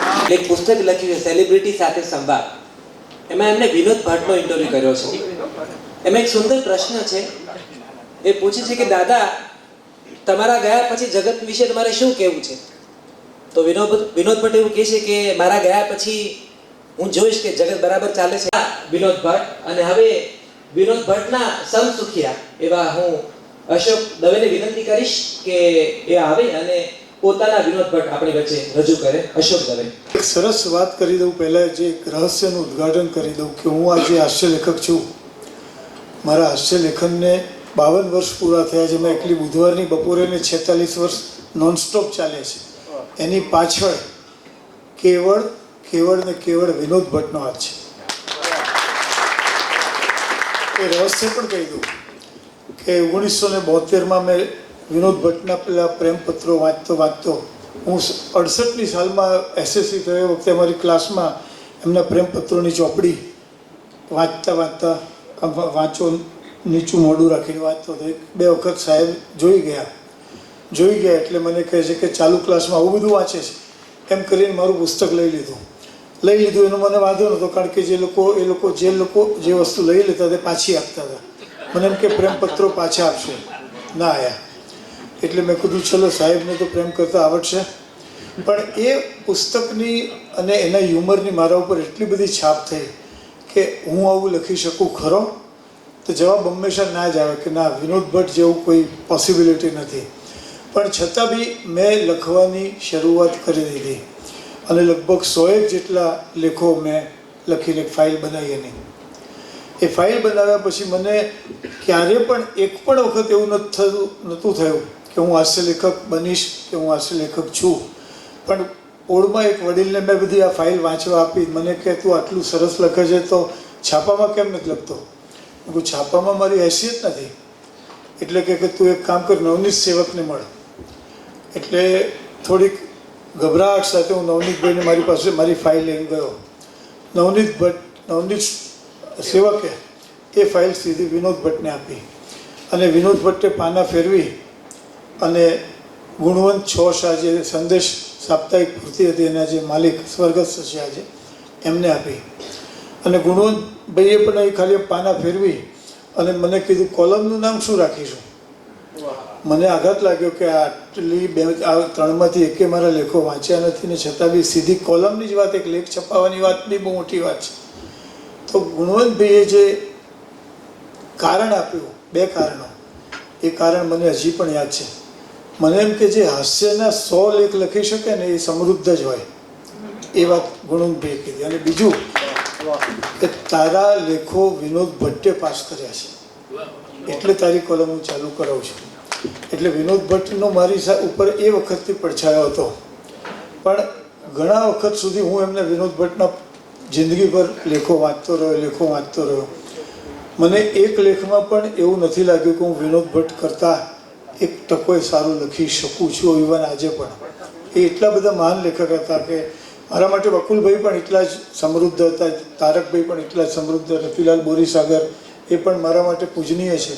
પરંતુ વિનોદ ભટ્ટની જ્યાં વાત આવે છે એમને માટે એક મોટી વાત એ છે કે સાહિત્યના, હાસ્ય સાહિત્યના તમામ પ્રકારો એમણે ખેડ્યા છે. એમણે ખેડેલા ભાગ્યે 2 કે 3 પ્રકાર અમે બધાએ વહેંચી લીધા છે. બાકી પેરડી હોય કે વિમર્શ હોય, વિનોદ વિમર્શ હોય, કે જે હાસ્ય લેખક બનવા માગતા કોઈ પણ નવો રીતે પહેલાં વિનોદ વિમર્શ વાંચવું જોઈએ કે હાસ્ય સાહિત્ય કેવી રીતે સર્જાય, એની બધી જ ચાવીઓ એ વિનોદ વિમર્શમાં પડી છે. વિનોદ ભટ્ટના પ્રેમપત્રો એક પેરડી હતી, પણ પેરડી આજે હમણાં અજયે વાત કરી એ પેરડી પણ કઠિયારાની બહુ આવા ઊંચા લેખકોને સૂઝી શકે અને એ વિનોદ ભટ્ટે કરી બતાવ્યું. મને આનંદ એ વાતનો થાય છે કે વિનોદ ભટ્ટ મારું જે પહેલાં પુસ્તક મારું 76માં બુધવારની બપોરે બહાર પડ્યું પહેલું પુસ્તક, તો એના વિમોચન કરવા માટે વિનોદ ભટ્ટ આવ્યા હતા અને હું એમનો જિંદગીભર આભારી રહ્યો. છેલ્લે મારે એક જ કહેવાનું કે મેં વિનોદભાઈ, રતિલાલ બોરીસાગર અને તારક મહેતા અમે બધાએ સાથે સાથે, રજનીકુમાર પણ અમારી સાથે હોય ને હોય જ. અને એ જ્યારે મહેફિલો જામતી ત્યારે ઇટ ગોઝ વિધાઉટ સેઇંગ કે માઇક હંમેશા વિનોદ ભટ્ટના હાથમાં રહેતું હતું ને અમને એ પોસાતું હતું. વિનોદ ભટ્ટ બોલે અને અમે સાંભળીએ, અમને પોસાતું હતું ને અમને ઘણું બધું શીખવા મળતું, હ્યુમર મળતું હતું. એટલે એ હ્યુમર હવે આજે શોધવા જવું પડશે કે આપણો વિનોદ નથી તો હવે ક્યારે મળશે. તો એના માટે આપણે આશા ઘણી બધી રાખી શકીએ એમના સુપુત્ર પાસેથી ક્યારેક એ પણ આવશે. Thank you very much. જાણીતો પ્રસંગ છે વિનોદભાઈનો કે વિનોદ ભટ્ટ એકવાર ચોખા લેવા માટે ડ્રાઈવર સાથે ગાડીમાં બેસીને જઈ રહ્યા હતા અને કાર બહુ સ્પીડમાં ચાલી રહી હતી. થોડી ગભરામણ થઈ ને પછી ગભરામણ વધી એટલે એને ડ્રાઈવરને કીધું ગાડી સાઈડમાં રાખ. ઊભી રખાવીને પછી કીધું કે આપણે ખાવા માટે ચોખા લેવાના છે, કાર જ માટે નહીં. તો આ જે કારજ શબ્દ સાથે સહજ રીતે આપણે ત્યાં વારસો જોડાઈ જાય છે, પરિવાર જોડાઈ જાય છે. અને આજે વિનોદ ભટ્ટના પરિવારમાંથી આપણી વચ્ચે સ્નેહલ વિનોદ ભટ્ટ ઉપસ્થિત છે. એમને કહીએ કે આવો અને અમારી સાથે વિનોદ ભટ્ટની એ સ્મૃતિઓને વાગોળો જેના વિશે કદાચ અમે ઘણા અજાણ છીએ. આદરણીય સ્નેહલ વિનોદ ભટ્ટ. કૃતિ એ સર્જકની વાત કરવાની છે. નોર્મલી સર્જકો પોતાની કૃતિઓ વિશે વાત કરતા હોય છે. આ એ સર્જકની હું કૃતિ છું, વિનોદ ભટ્ટની. તમે જો ટાઈમ્સ ઓફ ઇન્ડિયામાં cartoonist Laxman, R K. Laxman, always એના કાર્ટૂનની પાછળ એક મુખ સાક્ષી તરીકે હોય. નાનપણથી વિનોદ ભટ્ટ જોડે હું આંગળી પકડીને મુખ સાક્ષી તરીકે ઓલવેઝ રહેતો. એમની ઘણી બધી વાતો, એમનું જે હ્યુમર છે, એમનું સેટાયર છે, જબરદસ્ત છે. એવા 2-4 પ્રસંગો તમને કહું. નપ્ર બુચ, આપણા એક સાહિત્યકાર એન.પી. બુચ, નપ્ર બુચ માદા હતા, બીમાર હતા અને હોસ્પિટલમાં હતા. અમે એમની ખબર કાઢવા ગયા. સૂતા હતા અને પેલા ગ્લુકોઝની બોટલ ચડાવી. એટલે વિનોદ ભટ્ટે કીધું કે વાહ, આવું પહેલી વાર જોયું કે બૂચ નીચે અને બાટલી ઉપર.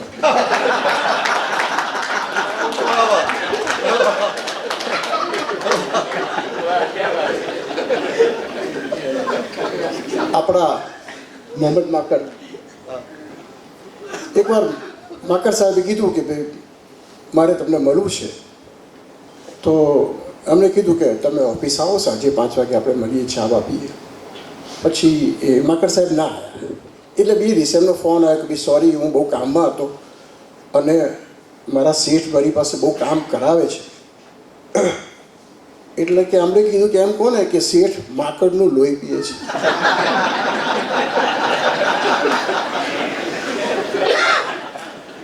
મારો એક મિત્ર હતો, નાનપણથી મેં સાથે હતા, સ્વિમિંગમાં સાથે જતા હતા. પછી એ ટકી રહ્યો, પછી કોચ થયો ત્યાં આગળ. એટલે એક દિવસ એને મારા ઘરે આવ્યો. એટલે મેં પપ્પાને ઓળખાણ કરી કે અમારો મિત્ર છે અને સ્વિમિંગમાં કોચ છે અત્યારે. અને એને કે ભાઈ તારા કેટલા વર્ષો પાણીમાં ગયા?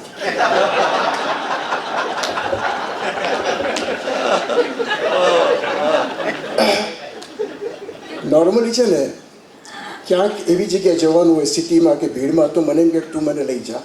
એટલે બાઇકમાં મારી પાછળ બેસે ધીરે રહી. અને પછી આવું અમે જઈએ ને, જ્યારે બી કોઈ બી 4 રસ્તા હોય આપણે હાથ બતાવીએ તો એ બી હાથ બતાવે. એમ તો આમાં આવું ના હોય. એટલે એમ કે ભાઈ પાછળને ખબર પડે કે આપણે બંનેની એક જ દિશામાં જવાનું છે.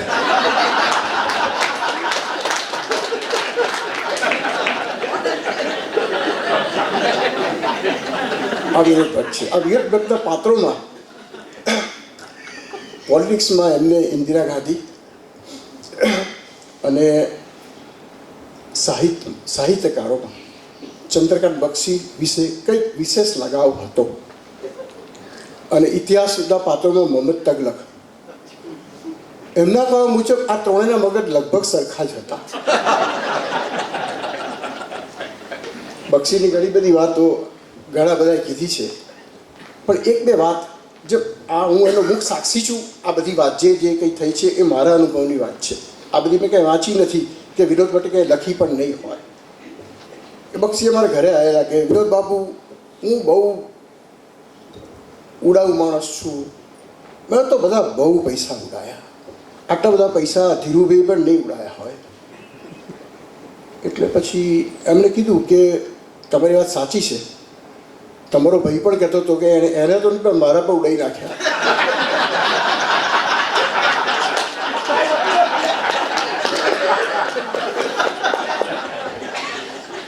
મેં કીધું આ બક્ષી કેવા માણસ છે. મને કે વાંચવા જેવા ખરા. કે મને કે આમ તો એના વિચારો એક ગાંધીજી જેવા છે. ગાંધીજીની ફિલોસોફીમાં માને છે, ગાંધીજીને અનુસરે છે આ માણસ ચંદ્રકાંત બક્ષી. એટલે લખાણ પરથી તો એવું લાગતું નથી. ના કે એ બધા જ હરિજનોને ભાઈ માને છે. એ તો સારી વાત છે. બધા ભાઈઓને હરિજન એ માત્ર એવું જ નહીં, એના ભાઈને પણ હરિજન માને છે.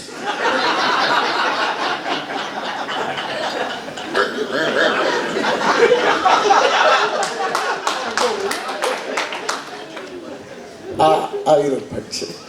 તો એની બધી ઇન્ટુ બ્રેકેટ જે બધી વાત છે, એકવાર કંઈક બોમ્બેમાં કંઈક 2-3 દિવસ સળંગ ફંક્શન હતા. એટલે એ ચીન મોદી, માધવ રામાનુજ આ બધા લોકો બોમ્બે ગયા હતા. બોમ્બેમાં એક ફંક્શન હતું. એટલે બોમ્બેમાં ખબર પડી ત્યાં બી જે બધા વાંચકો હોય, ભાવકો હોય, એ બધા આ લેખકોને મળવા આવે. એમની પાસે બુક્સ હોય, એની પર સિગ્નેચર કરવા, ઓટોગ્રાફ કરવા બધું આવે. એટલે ચીનુ મોદી છે ને એ રૂમમાં ખાલી ટોવેલ પહેરીને ફરે. એટલે એમને ટોક્યા કે ભાઈ આ ચીનિયા આ સારી વાત નથી. એ કહી શકતા હતા એવું. એ ઘણા બધાને ઘણું બધું કહી શકતા હતા અને મોઢામોઢ કહી શકતા હતા. એમનું એક વાક્ય એ છે કે તમે જેને એના મોઢા પર કહી શકો ને એ જેની પાછળ કહો. તો ચીનુભાઈને કીધું કે ભાઈ આ સારું લાગતું નથી. તો ચીનુભાઈ કીધું કે જો ભાઈ વિનોદ, એક વાત સમજી લે, હું તો નાગો માણસ છું. એટલે આમણે કીધું કે એ વાત તારી સાચી છે, એ કે બ્રેકિંગ ન્યૂઝ નથી, પણ આપણે આટલી દૂર આ વાતની જાહેરાત કરવા નથી આવ્યા. બીજી સેકન્ડ તો પેલા માણસે કપડાં પહેરી લીધા.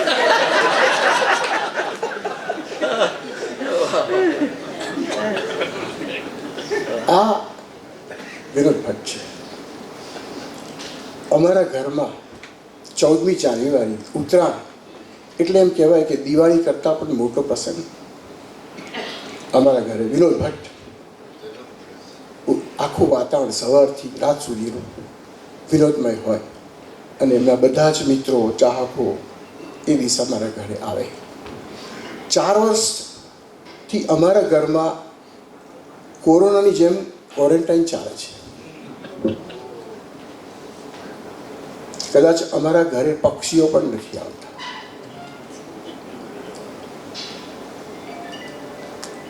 અમારા ઘરમાં ફોન લેન્ડલાઇન છે, પણ કોઈ ફોન કરીને પૂછે કે તમારો ફોન ડેડ થઈ ગયો છે, ત્યારે એવું લાગે કે ભાઈ એમની પાછળ ફોન પણ મૃતમય થઈ ગયો છે.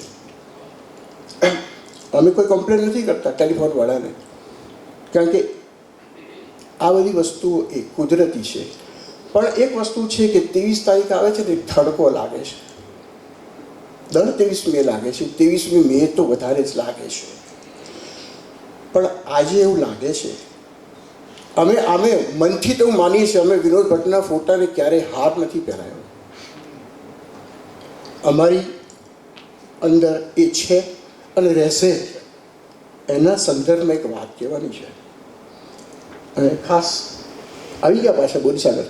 હા, એવું થયું હતું કે એક માસિક આવે છે, બહુ ફેમસ છે આપણા અમદાવાદમાં, ગુજરાતી છે અને ધર્મનું છે, એટલે બહુ નો પ્રોફિટ નો લોસ એ ચાલે છે. એ મારા ઘરે આવે છે. હું એવું ધર્મનું વાંચતો હતો, એટલું બધું ધાર્મિક નથી એવું, એટલે એમાં રસ ઓછો. અને પછી એમાં મેં જોયું કે આમાં તો અમે એવા આખી ચોપડી છપાઈ રહી છે, દરેક વખતે એક પ્રકરણ છપાઈ રહ્યું છે. એટલે મને અંદરથી થોડું દુઃખ થયું. લેખક પ્રસિદ્ધ હોવો જોઈએ, લેખક સાર્વજનિક ના હોવો જોઈએ. એટલે થોડું મને દુઃખ થયું. હવે એ જે તંત્રી હતા, એ તંત્રીને મેં ફોન કર્યો. એ બી અમારા સ્નેહિત છે કે તમે આ લખો છો એ આ રીતે છપાઈની આખી ચોપડી કોઈની. એટલે એમણે પછી ઇન્ફ્લુઅન્સ માટે એમણે બોરીસાગર કાકાને ફોન કર્યો. એમણે મને ફોન કર્યો કે ભાઈ તને ના કેમ પાડી? ભલે ને એ માણસ છાપતો, આમાં લેખક જીવતો રહે છે. એટલે મેં એમ કીધું કે આ જે લેખક છે ને, જે આ જેની વાત છે એ મળતો જ નથી, પહેલી વાત. પણ પ્રકાશક મળી જશે. જો એના પુસ્તકો વેચાવાને બદલે સાર્વજનિક થઈ જશે તો પ્રકાશક ભરી જશે. પણ આ બધી વસ્તુ હું મારા પિતાના સ્નેહી, પરમ સ્નેહી મિત્ર અને વડીલ હોવાને કારણે હું એમને સમજાવી શક્યો નથી. પણ આજે હું એમને પ્રેક્ટિકલી સમજાવવા માગું છું કે જો આ વિનોદ ભટ્ટ જીવતો છે, આ એનું એક પ્રત્યક્ષ પ્રમાણ છે કે મને લોકોની આંખોમાં આ વિનોદ ભટ્ટ દેખાય છે, આ લોકોના સ્માઇલમાં મને વિનોદ દેખાય છે. એટલે આજે આમ જોવા જઈએ તો પ્રેક્ટિકલી 4 વર્ષથી વિનોદ ભટ્ટે કશું લખ્યું નથી, કારણ કે વિનોદ ભટ્ટ હયાત જ નથી. બરોબર છે. તો આજે 4 વર્ષ પછી આટલા માણસો લગ્ન પ્રસંગોમાં બી ફક્ત બુફે પતાવીને જતા રહેતા હોય છે. આ કેવળ એમનો પ્રેમ, એમની લાગણી, એમની માયા અને એમનું લખાણના માટે જ અહીંયા છે. બસ છેલ્લે મારે એટલું કહેવાનું છે કે મારી પણ ટિકિટ ક્યારેક તો ફાટશે. આપણે બધા જ રિટર્ન ટિકિટ લઈને આવ્યા છે, ક્યારેક તો જવાનું છે. હું જઈશ તો આપણે એમ કહીએ ને કે મરતા પહેલાં છેલ્લી ઈચ્છા શું? મારા માટે એમ કે મારા મર્યા પછી પહેલી ઈચ્છા શું? તો મારા મર્યા પહેલાં એટલે મર્યા પછી પહેલી ઈચ્છા એ હશે કે ઈશ્વર મને મળશે તો કહીશ મને પહેલાં ઈશ્વર નહીં, મારા બાપના દર્શન કરાવો.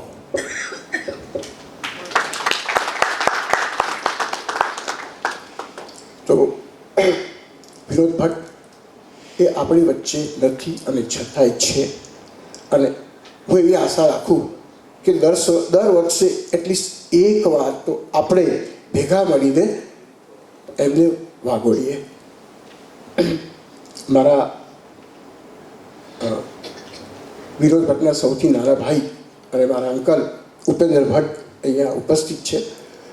એ બી તમને 1-2 પ્રસંગ કહેશે, કારણ કે એ એમના પાર્ટનર પણ. ઘણા લોકો જાણતા નથી કે વિનોદ ભટ્ટ માત્ર લેખક નહોતા, એ પોતે ટેક્સેશનમાં વર્ષોથી પ્રેક્ટિસ કરતા હતા, ઇન્કમટેક્સ સેલ ટેક્સ.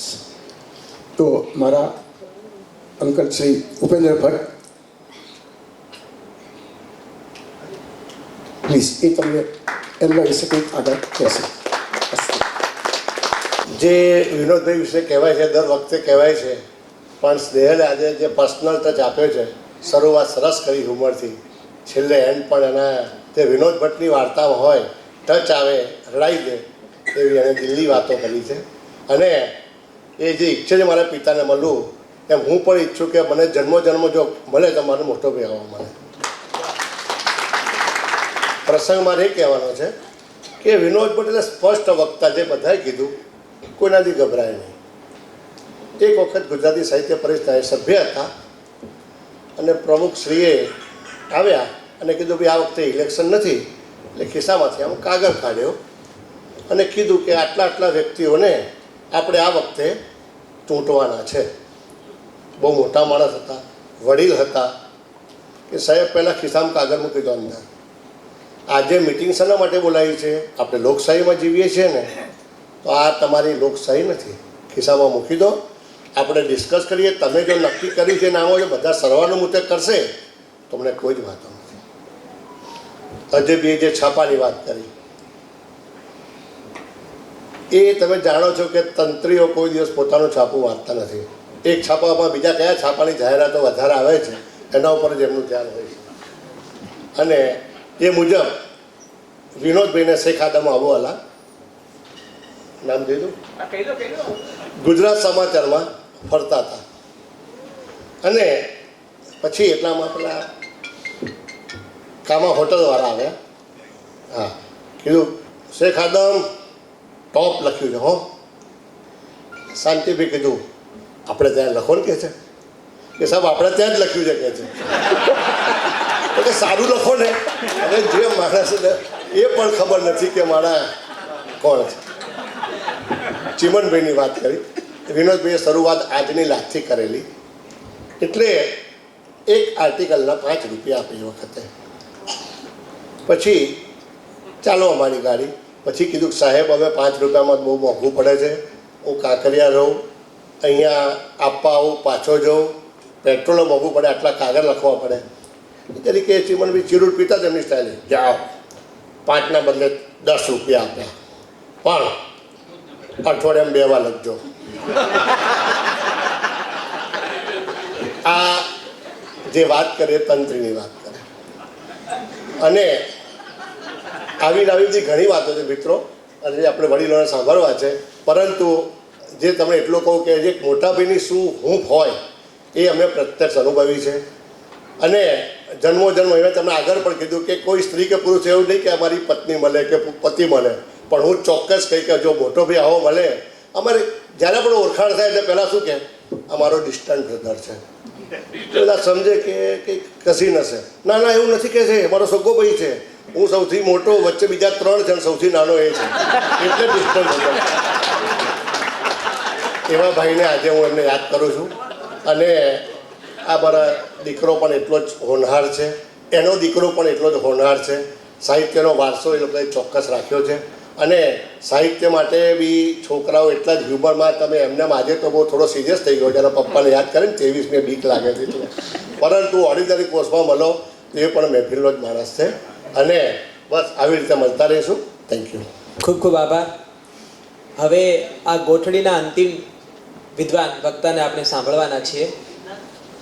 ટીવી9માં હું નોકરી કરતો ત્યારે એકવાર વિનોદ ભટ્ટનો મેં લોકો ઇન્ટરવ્યૂ કરવા ગયેલા અને એક સવાલ પૂછેલો. ત્યારે સમકાલીન અને પુરોગામી વિશે એના જે અહોભાવ કે એના જે મનમાં જે માનાર્થ હોય એ પહેલી વાર મને અનુભવાયો. સવાલ એવો હતો કે વિનોદ ભટ્ટ આપ જ્યોતિન્દ્ર દવેને વાંચો ખરા, અને વાંચો તો શું કામ વાંચો? એમણે કીધું કે મારે લખવું છે ને એટલે જ્યોતિન્દ્ર દવેને વાંચું છું. પછી તે જ ટીખળ વધારે કરવાની ઈચ્છા થઈ તો પૂછ્યું કે તમે રતિલાલ બોરીસાગરને વાંચો? તો એમણે સેકન્ડ બગાડ્યા વગર જવાબ આપ્યો, મારે સારું લખવું છે ને એટલે હું રતિલાલને વાંચું છું.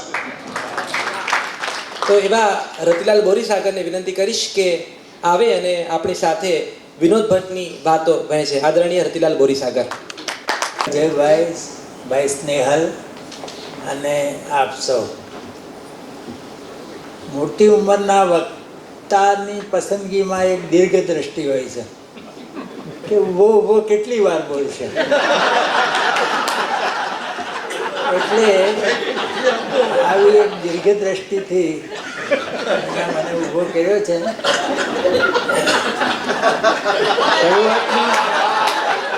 શરૂઆતમાં ભાગ્યેશભાઈએ મને મારા વખાણ કરતા એવું કહ્યું કે આ ધનાઢ્ય છે. રતિલાલ પાર્ક એ પહેલી ફિલ્મનું એક ગીત છે ને કે રહેને કો ઘર નહીં હે સારા જહાં હમારા. એક ફ્લેટ જ્યાં માંડ થયો છે એ આખી સોસાયટીનું નામ રતિલાલ પાર્ક છે. 96 ફ્લેટની સોસાયટી છે.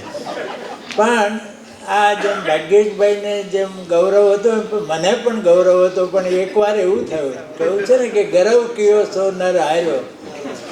એકવાર હું રિક્ષામાં આવતો હતો યુનિવર્સિટીથી, અને રિક્ષાવાળાને કહ્યું આમ મારું સોસાયટી આવી એટલે કે જમણી બાજુના દરવાજામાં લઈ લો, એને એ પ્રમાણે લીધી. પછી અંદર ઊભી રાખી હું પૈસા આપતો હતો ને તો મને કહે છે, સાહેબ આ રતિલાલ પાર્ક શું જોઈને નામ પડ્યું છે? મને શું કે આને શું વાંધો પડ્યો? એટલે મેં કહ્યું કેમ, એમાં શું વાંધો? તો કે આવા મુફલીસ નામની તો કઈ સોસાયટી હોતી હશે. એટલે ત્યારથી મને થયું કે આમાં બહુ ગૌરવ લેવા જેવું નથી. આજે આપણે બિલકુલ એક આ કુટુંબ મેળો છે. આ કોઈ વક્તા છે ને આ શ્રોતા છે એવો કોઈ ભેદ નથી. આપણે સૌ વિનોદભાઈના સ્મરણોની ઉજાણી કરવા ભેગા થયા છે. કિશનસિંહ ચાવડાની એક અમાસના તારામાં એક મંગલસૂત્ર નામની પ્રસંગ કથા છે. એમાં પોતાના માતાની વાત કે પિતા ગુજરી ગયા છે, પણ એક સરસ વાક્ય એમાં આવે છે કે બા સાથે પિતાજીના સ્મરણોની ઉજાણી ચાલતી હતી. એટલે જે દિવંગત છે એ હકીકત તો સ્વીકારવાની જ છે, પણ એ દિવંગત આજે પણ આપણી સાથે છે. એ આ સ્મરણોની ઉજાણીથી આપણે વાત કરીએ છીએ. વિનોદભાઈની વાત આમ કેટલી બધી ગમ્મતો વિનોદભાઈની રજૂ થઈ અહીંયા, અને આપણે બધાએ માણી. કેટલીક ગમ્મતો આપણે ફરી પણ સાંભળી હશે, છતાં સાંભળવાની મજા પડે એવી ગમ્મતો એ બધી. પણ હું કેટલીક એમના વ્યક્તિત્વની, કારણ કે મેં હમણાં જ તે ગયા વર્ષે 2021ના જાન્યુઆરી ફેબ્રુઆરી માર્ચમાં વિશ્વકોશમાં ઓનલાઈન, તે વખતે આ રીતે મળવાનું શક્ય નહોતું, પણ ઓનલાઈન 3 વ્યાખ્યાનો 40-40 મિનિટના આપેલા છે, અને યુટ્યુબ ઉપર સુલભ છે. એટલે એની કશી બહુ વાત હું રિપીટ નહીં કરું. પણ વિનોદભાઈ શા માટે મોટા હાસ્ય લેખક છે એ આપણે આમ એ રીતે પણ એ વાત જોવી જોઈએ. વિનોદભાઈ પોતે એમ પોતાને વિશે જ્યારે લખે ને ત્યારે ટૂચકાબાજ એવું પોતાના માટે લખે. આત્મકથામાં લખ્યું કે હું એક મીડિયોકર લેખક છું.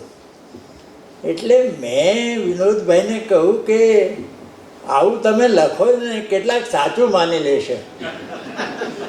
અને ખરેખર એવું હોય છે કે હાસ્યકાર એના હાસ્ય દ્વારા, હાસ્ય લેખન દ્વારા પોતાનું જે ચિત્ર ઊભું કરે છે ને એ આભાસી ચિત્ર હોય છે.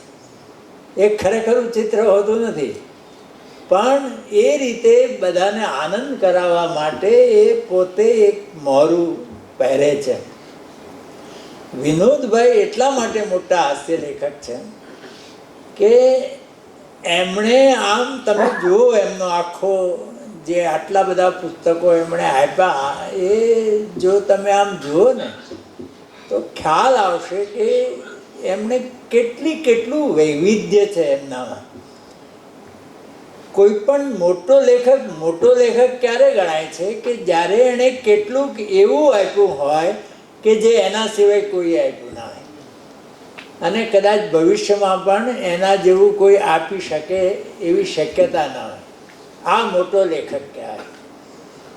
વિનોદ ભટ્ટે તમે જુઓ કે બધું જ નાની જે કથાઓ, જે વિનોદ કથાઓ નામે સંગ્રહિત થઈ છે, આવી કથાઓ ગુજરાતી હાસ્ય સાહિત્યમાં માત્ર ને માત્ર વિનોદ ભટ્ટે લખી છે. તમે વિનોદની નજરે જુઓ, સાહિત્યકારોના જે ચરિત્રો લખ્યા છે એ પ્રકારનું ચરિત્ર લેખન આપણે ત્યાં પહેલી જ વાર થયું. આપણે ત્યાં ઘણા બધા લેખકોએ સાહિત્યકારો વિશે લખ્યું છે, પણ એક જુદા દૃષ્ટિકોણથી વિનોદની નજરે, એટલે વિનોદ ભટ્ટની નજરે તો ખરું જ, હાસ્યની નજરે પણ ખરું, પણ એક તિર્યક દ્રષ્ટિથી અને છતાં કોઈને અન્યાય ન થાય, કોઈના માટે પણ એમના મનમાં કોઈ કટુ ભાવ નહીં, એ રીતે બધાનું આલેખન કર્યું. ને વિનોદની નજરે જ્યારે છપાતું હતું ત્યારે એણે ચકચાર જગાવેલી. આ પહેલાં શરૂ થયું ત્યારે બધા લેખકને એવું થતું હતું કે મારા વિશે લખે તો સારું. થોડા ચરિત્રો લખાયા પછી બધાને એવું થવાનું કે મારા વિશે ન લખે સારું. આ પ્રકારના એ ચરિત્રો માત્ર ને માત્ર વિનોદ ભટ્ટે આપ્યા છે. ને વિનોદભાઈ તો એવું કહેતા હતા છેલ્લા વર્ષોમાં કે હું પણ આવા ચરિત્રો ફરી ના લખી શકું. 1976માં વિનોદભાઈ જ્યારે આમ મધ્યયુગ એમનો ચાલતો હતો ને એક પૂરા જોશથી લખતા હતા, એ કાળમાં કટોકટીમાં પણ એમની જે સેન્સરના અધિકારીઓની હાસ્યની ઓછી સમજને કારણે કેટલુંક છપાઈ ગયેલું. એ માત્ર વિનોદ ભટ્ટ જ લખી શકે એવા કટોકટીના સમયમાં જ્યારે એક ભયનું સામ્રાજ્ય હતું. એ વખતે એ ત્યાં એક એમ કે વાળંદની દુકાને વાળ કપાવવા માટે ગયો, બેઠો ખુરશી ઉપર, સામે ગાંધીજીની છબી હતી. તો વાળંદે પૂછ્યું કે મૂછ રાખું કે કાઢી નાખું? તો કે કાઢી નાખને, હવે આ મૂછ હોય તો શું, ન હોય તો શું. આ જે આ કટોકટીમાં છપાયેલો, જો મૂછ હોય તો આ કટોકટી કેમ રહે? એ જાતની એક હિંમતથી એમણે લખેલું. પછી આત્મકથા તમે જુઓ, એવા રે અમે એવા. એ તારક મહેતાની આત્મકથા એ પણ એક ઉત્તમ આત્મકથા છે, પણ એમાં તારકભાઈએ ઘણું ગંભીરતાથી પણ લખ્યું છે. પણ માત્ર ને માત્ર વિનોદ, માત્ર ને માત્ર હાસ્ય, એવી આત્મકથા ગુજરાતી સાહિત્યમાં એકમાત્ર આત્મકથા છે. અને પોતાના વિશે કશું જ છુપાવ્યા વગર. આત્મકથાની શરત એ છે કે સાચું હોય એ બધું લખવું નહીં, લખવું અનિવાર્ય નથી, પણ લખો એ બધું સાચું જ હોવું જોઈએ. એ આ વિનોદ ભટ્ટે પોતાના વિશે કશું જ, આ હું લખીશ બધું તો મારી ઇમેજનું શું, એવી કશી ચિંતા વગર એમણે આ આત્મકથા લખી. આ આત્મકથા અદ્વિતીય આત્મકથા છે.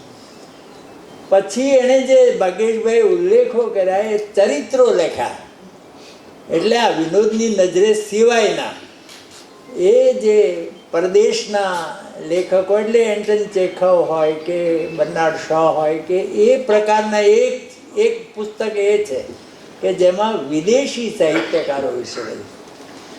પછી અહીંના સાહિત્યકારો પણ વિશે પણ લખ્યું, મુનશી વિશે, બધી એક એક પુસ્તિકા છે.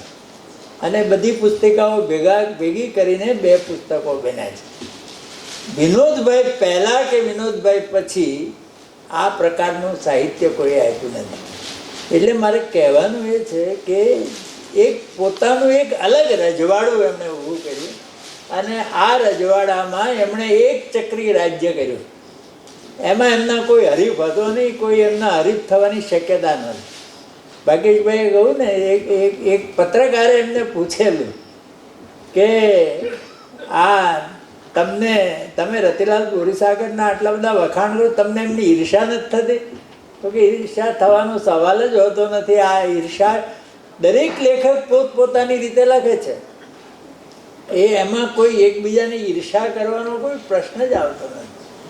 પણ એ પોતાની રીતે લખ્યું, પોતાની શરતે લખ્યું, અને એક ગુજરાતી હાસ્ય સાહિત્યમાં એક નવો એક ઇલાકો એમણે ઊભો કર્યો. આ વસ્તુ આપણે બરાબર યાદ રાખવી. બીજું એમણે દાખલા તરીકે જુદા જુદા રોગો ઉપર હાસ્યોપચાર નામનું પુસ્તક છે.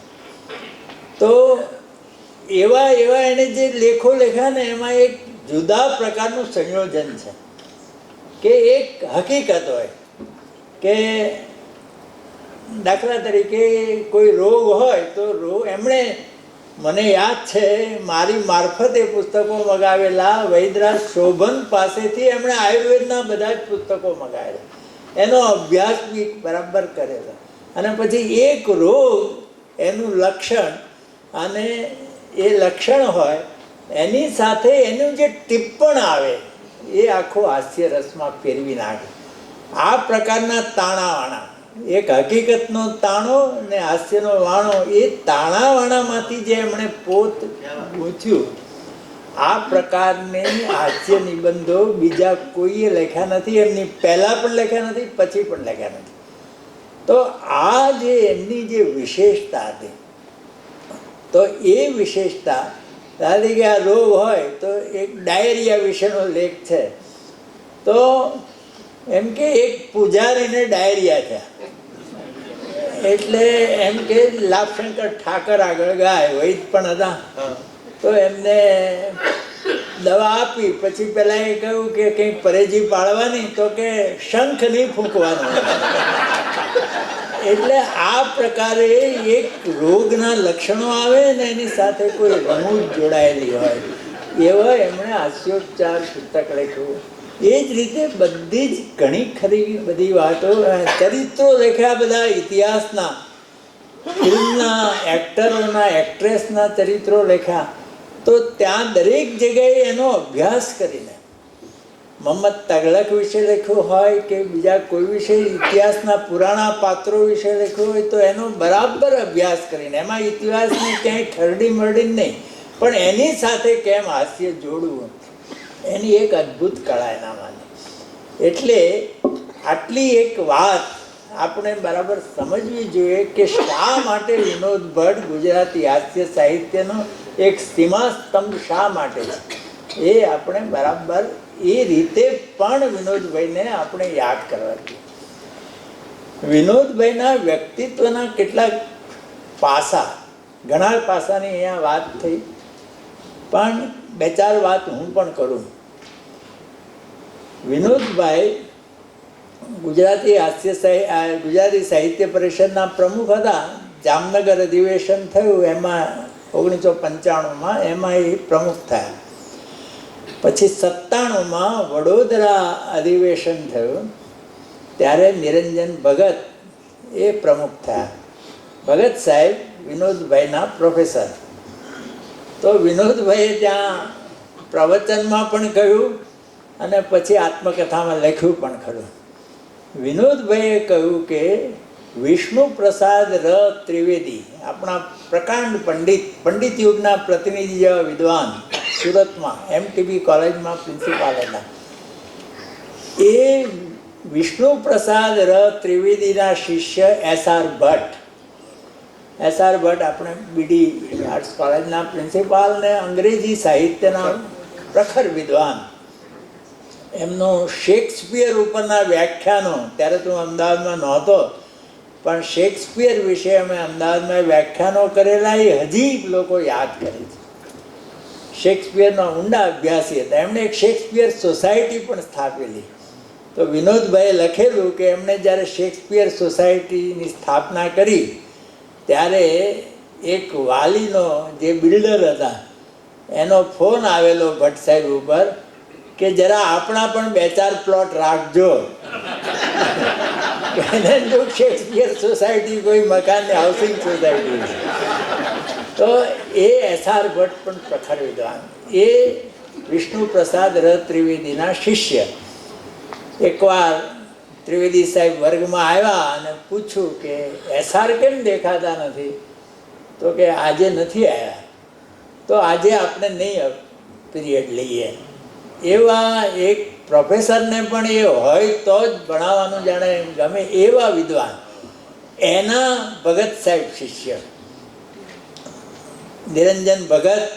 આપણે ત્યાં કહેવાય કે ગાંધીજી માટે આઈન્સ્ટાઈને કહ્યું ને કે 500 વર્ષ પછી કોઈ માનશે નહીં કે આવો હાલતો ચાલતો માણસ હતો, એમ વર્ષો પછીનો કોઈ સાહિત્યકાર માનશે નહીં કે ભગત સાહેબ જેવો કોઈ સાહિત્યકાર હતો. એવા એક અલગ વ્યક્તિત્વ એ પ્રકારના ભગત સાહેબ. અને પછી એટલે વિનોદભાઈએ કહ્યું કે વિષ્ણુ પ્રસાદ ત્રિવેદી જેવા પ્રખર વિદ્વાનના શિષ્ય SR ભટ્ટ, SR ભટ્ટના શિષ્ય પ્રખર વિદ્વાન નિરંજન ભગત, પણ નિરંજન ભગતના શિષ્ય અમે, અને અહીંયાથી વિદ્વત્તાની સાંકળ તૂટે છે. મને ઘણું દુઃખ થાય છે, પણ અમે લાચાર છીએ. આ એણે આત્મકથામાં પણ મેં લખ્યું છે કે વિનોદ ભટ્ટ નિરંજન ભગતના શિષ્ય હોવાનું જાણે કે એક બરાબર એક વારસો એમણે એવો લીધો કે જે બહુ ઓછા સાહિત્યકારોમાં જોવા મળે, અને એ વારસો છે ઇન્ટિગ્રિટીનો. ભગત સાહેબ, નિરંજન ભગત એટલે એક ઇન્ટિગ્રિટીના માણસ, એક વાક્યતા, મન વચન કર્મની એક વાક્યતા એ ભગત સાહેબનું મુખ્ય લક્ષણ. અને એ જો બીજા કોઈમાં બરાબર ઉતર્યું હોય તો વિનોદ ભટ્ટમાં. આજે તમે જુઓ કે મન કર્મ જે મનમાં હોય, જે વિચાર હોય એ જ બોલવાનું, અને જે બોલવાનું હોય એ જ કરવાનું. અને અજયભાઈએ કહ્યું ને, ગમે તે હોય એમને જે અંદરથી લખવાનું થાય ત્યારે એ પરિણામની પરવા કર્યા વગર અથવા કોઈને શું લાગશે એની પરવા વગર એ સત્યનું ઉચ્ચારણ કરે. એટલે સત્યમ બ્રુયાત પ્રિયમ બ્રુયાત ન બ્રુયાત સત્યમ અપ્રિયમ એમ કહે, પણ સત્ય તો અપ્રિય પણ હોય ને, મોટે ભાગે અપ્રિય જ હોય. અને વિનોદભાઈ એવું અપ્રિય સત્ય ઉચ્ચારતા કરી અચકાયા નહોતા. એટલે વિનોદ ભટ્ટે ભલે એમ મજાકમાં કે અહીંથી સાંકળ તૂટી, પણ ના, નિરંજન ભગતની ઇન્ટિગ્રિટી, એની એક વાક્યતા, મન કર્મ વચનની એક વાક્યતા. આમ ઘણા બધા સાહિત્યકારો આપણે ત્યાં મોટા સાહિત્યકારો છે, પણ હું જેમના નિકટના પરિચયમાં આવ્યો છું એવી મારા સહિત મન કર્મ વચનની એક વાક્યતા મેં બીજા કોઈમાં જોઈ નથી. આ છે ને તે વિનોદ ભટ્ટની મુખ્ય વ્યક્તિતા છે. બીજું, વિનોદ ભટ્ટ વચનના પાક્કા. એક વખત વચન અપાઈ ગયો પછી કોઈ પણ રીતે એમાં જે કંઈ પરિણામ આવે તે તો એનું એક આમ વિલક્ષણ ઉદાહરણ છે. બહુ ઓછા લોકો જાણતા હશે કદાચ કે અહીંયા એક આસ્વાદ ગ્રુપ ચાલે છે. ગૌરાંગ દિવેટિયા અને નિરંજન શાહ અને ધનંજય પંડ્યા એ બધા મિત્રો દર રવિવારે હવે વિશ્વકોશમાં મળે છે, મહિનાના એક રવિવારે. અને જુદા જુદા લોકોને બોલાવીને, જુદી જુદી કળાના માણસોને બોલાવીને એ કલાનો આસ્વાદ કેવી રીતે લેવાય એનું સાંભળે. ઘણા વર્ષ પહેલાં વિનોદ ભટ્ટનું નક્કી કરેલું, એ મહિના 2 મહિના પહેલાં નક્કી કરે કે આ રવિવારે તમારે આવવાનું છે. એટલે જે રવિવારે વિનોદભાઈને જવાનું હતું ત્યાં વ્યાખ્યાન માટે, એની આગલી રાત્રે અથવા તો વહેલી સવારે, શનિ રવિમાં શનિવારની રાત્રે અને રવિવારની વહેલી સવારે વિનોદભાઈના એકના એક બહેનનું અવસાન થયું. 9 વાગે ત્યાં વ્યાખ્યાનમાં એમને જવાનું હતું. હવે કહી જ શક્યા હોત, વિનોદભાઈ ફોન કરે કે આવું થયું છે એટલે મારાથી નહીં આવી શકાય, તો કોઈને કંઈક માઠું લાગે નહીં. પણ વિનોદભાઈ વહેલા બેનના ઘેર ગયા, એમના અંતિમ દર્શન કર્યા, પણ એમની સ્મશાન યાત્રામાં જવાને બદલે 9 વાગે હાજર થઈ ગયા આસ્વાદ ગ્રુપ. અને એ તો હાસ્યનો જ કાર્યક્રમ હતો. આખા કાર્યક્રમ દરમિયાન એમણે અનેક વાતો કરીને બધાને ખૂબ હસાયા. પણ એ પૂરો થયા પછી એણે કહ્યું કે આજે આ સ્થિતિમાં હું આવ્યો છું ત્યારે બધા સ્તબ્ધ થઈ ગયા. પણ બધાએ કહ્યું કે તમે ન આવી શક્યા હોત તો, એ કહે છે એક વખત વચન આપી દીધું, તમે બધા ભેગા થયા હો અને હું છેલ્લી ઘડીએ તમને કહું કે હું નહીં આવી શકું એ બરાબર નહીં. આવી વચનબદ્ધતા એ પણ એના સમય પાલનનો પણ એમનો અત્યંત આગ્રહ. એકદમ એમના જેવા સમય પાલનના આગ્રહી બહુ ઓછા. એ બીજા પાસે પણ એવી અપેક્ષા રાખે ને કોઈ સમય ન પાડે તો ગુસ્સે પણ થઈ જાય. એકવાર વિનોદ જાની મળવા આવવાના હતા, તો વિનોદભાઈ પોતે જ લખ્યું પણ છે અને મેં જોયું પણ છે કે કોઈ મળવા આવવાનું હોય, ધારો કે 10 વાગે મળવાનું નક્કી કર્યું હોય તો 10 વાગ્યા પછી કંઈ કરી ન શકે, આમ લોબીમાં આંટા મારે. એટલે જો પહેલાં સમયસર આવી જાય તો બરાબર, નહીં તો અસ્વસ્થ થઈ જાય. એટલે કલાક એક ના આવ્યા પછી વિનોદ જાનીનો ફોન આવ્યો કે હવે હું ઘેરથી નીકળું છું, તો કે આપણી મિટિંગનો સમય પૂરો થઈ ગયો, હવે તું ત્યાં જ રહેજો. એટલે પોતે સમય પાળે ને બીજા પાળે એનો બરાબર એ આગ્રહ પણ રાખે. ક્યાંય પણ પહોંચવાનું હોય કાર્યક્રમમાં, ખાસ કરીને પોતાનું બોલવાનું હોય, એકવાર તો એ જ્યારે જ્યાં એમને બોલવાનું હતું એ કાર્યક્રમમાં હોલ ઉપર ગયા ત્યારે પેલો ચોકીદારે હોલ ખોલ્યો નહોતો, પણ એમને એમ થાય કે વહેલું જ પહોંચી જવું જોઈએ. અને આનો એકવાર ફાયદો પણ થયો. એકવાર એમનું વ્યાખ્યાન હતું ને એ ત્યાં ટાગોર હોલમાં ગયા તો જોયું તો કોઈ જાણીતા તો દેખાતા નહોતા થોડા, પણ એમાં અમારી સાથે ટેક્સ્ટબુક બોર્ડમાં બલવાણીભાઈ, ઉંદરાજ બલવાણી, એ બધા ઓળખે બંને, એમને જોયા એણે. એટલે બલવાણીભાઈને એણે કહ્યું કે તમે મારું વ્યાખ્યાન સાંભળવા આનંદ થયો. તો બલવાણીભાઈ કહે કે ક્યાં છે તમારું વ્યાખ્યાન? કેમ અહીંયા નથી? તો અહીં તો સિંધી લેખકોનો કાર્યક્રમ. તો પછી કહે છે તો મારો કાર્યક્રમ ક્યાં છે? પણ એટલા વહેલા પહોંચ્યા હતા ને ત્યારે મોબાઈલ તો હતા નહીં, પણ એ રિક્ષા કરીને ઠાકોરભાઈ દેસાઈ હોલમાં જ્યાં એમનો કાર્યક્રમ હતો ત્યાં સમયસર પહોંચી ગયા. બિલકુલ કોઈને ખબર ના પડી કે આ ટાગોર હોલમાંથી આવે છે. એટલે 5 વાગ્યા પછી ચા નહીં પીવાની. તો એકવાર હું એમની ઓફિસમાં બેઠો હતો, પથ્થરકુવા ઓફિસ હતી એમની ત્યારે. તો ચા આવી એટલે મારે એક માટે જ આવી. મેં કીધું તમારા માટે? તો કે 5 વાગી ગયા તો હવે ચા ન પીવાય. 5 વાગ્યા પછી હું ચા નથી પીતો. મેં કહ્યું પણ મારી ઘડિયાળમાં 5 માં 5 છે. તો કે પણ આ ઓફિસની ઘડિયાળમાં 5 વાગી ગયા, આ સ્ટાન્ડર્ડ ટાઈમ છે. એટલે દરેક વાર એમને સમયની એક પ્રકારની એડી હતી. બીજું જે આ અજયભાઈ વગેરે બધાએ કહ્યું કે એ શા માટે કોઈને પણ ગમે તે કહી શકતા હતા, એનું કારણ એ હતું કે કબીર સાહેબની એક પંક્તિ છે, જીસે કછું ન ચાહીએ વો સાહો કા સાહ. જેને કંઈ જોઈતું ના હોય ને એને કોઈ પાસેથી કશું જ જોઈતું નહોતું, કોઈ પાસેથી કશી અપેક્ષા નહીં. બીજા માટે માગે, બીજાઓને માટે કંઈ પણ હોય. સાહિત્ય પરિષદના પ્રમુખ હતા અને શંકરસિંહ વાઘેલા એ મુખ્યમંત્રી થયા તો એમની સાથે ભણતા હતા. એની પણ ઘણી ગમ્મત વિનોદભાઈ પોતે જ લખ્યું છે કે કેટલાક પછી પ્રધાનો થયા ને એ સાથે ભણતા હતા વિનોદભાઈને. તો એમ કે કોઈ પણ પેલા થાય ને તો કે અમે એક જ બાકડે બેસીને ભણતા હતા એવું એમના પિતાજીને કહે ને, ત્યારે એકવાર શંકરસિંહજી માટે કહ્યું ને કે અમે એક જ બાકડે બેસીને ભણતા હતા. એમના પિતાએ કહ્યું કે તમારા વખતમાં બાકડો કેવડો મોટો હતો. પણ એ શંકરસિંહજીને એમણે કહ્યું કે પરિષદને પૈસા આપો, તમે મુખ્યમંત્રી થયા છો તો કે કેટલા જોઈએ માગ?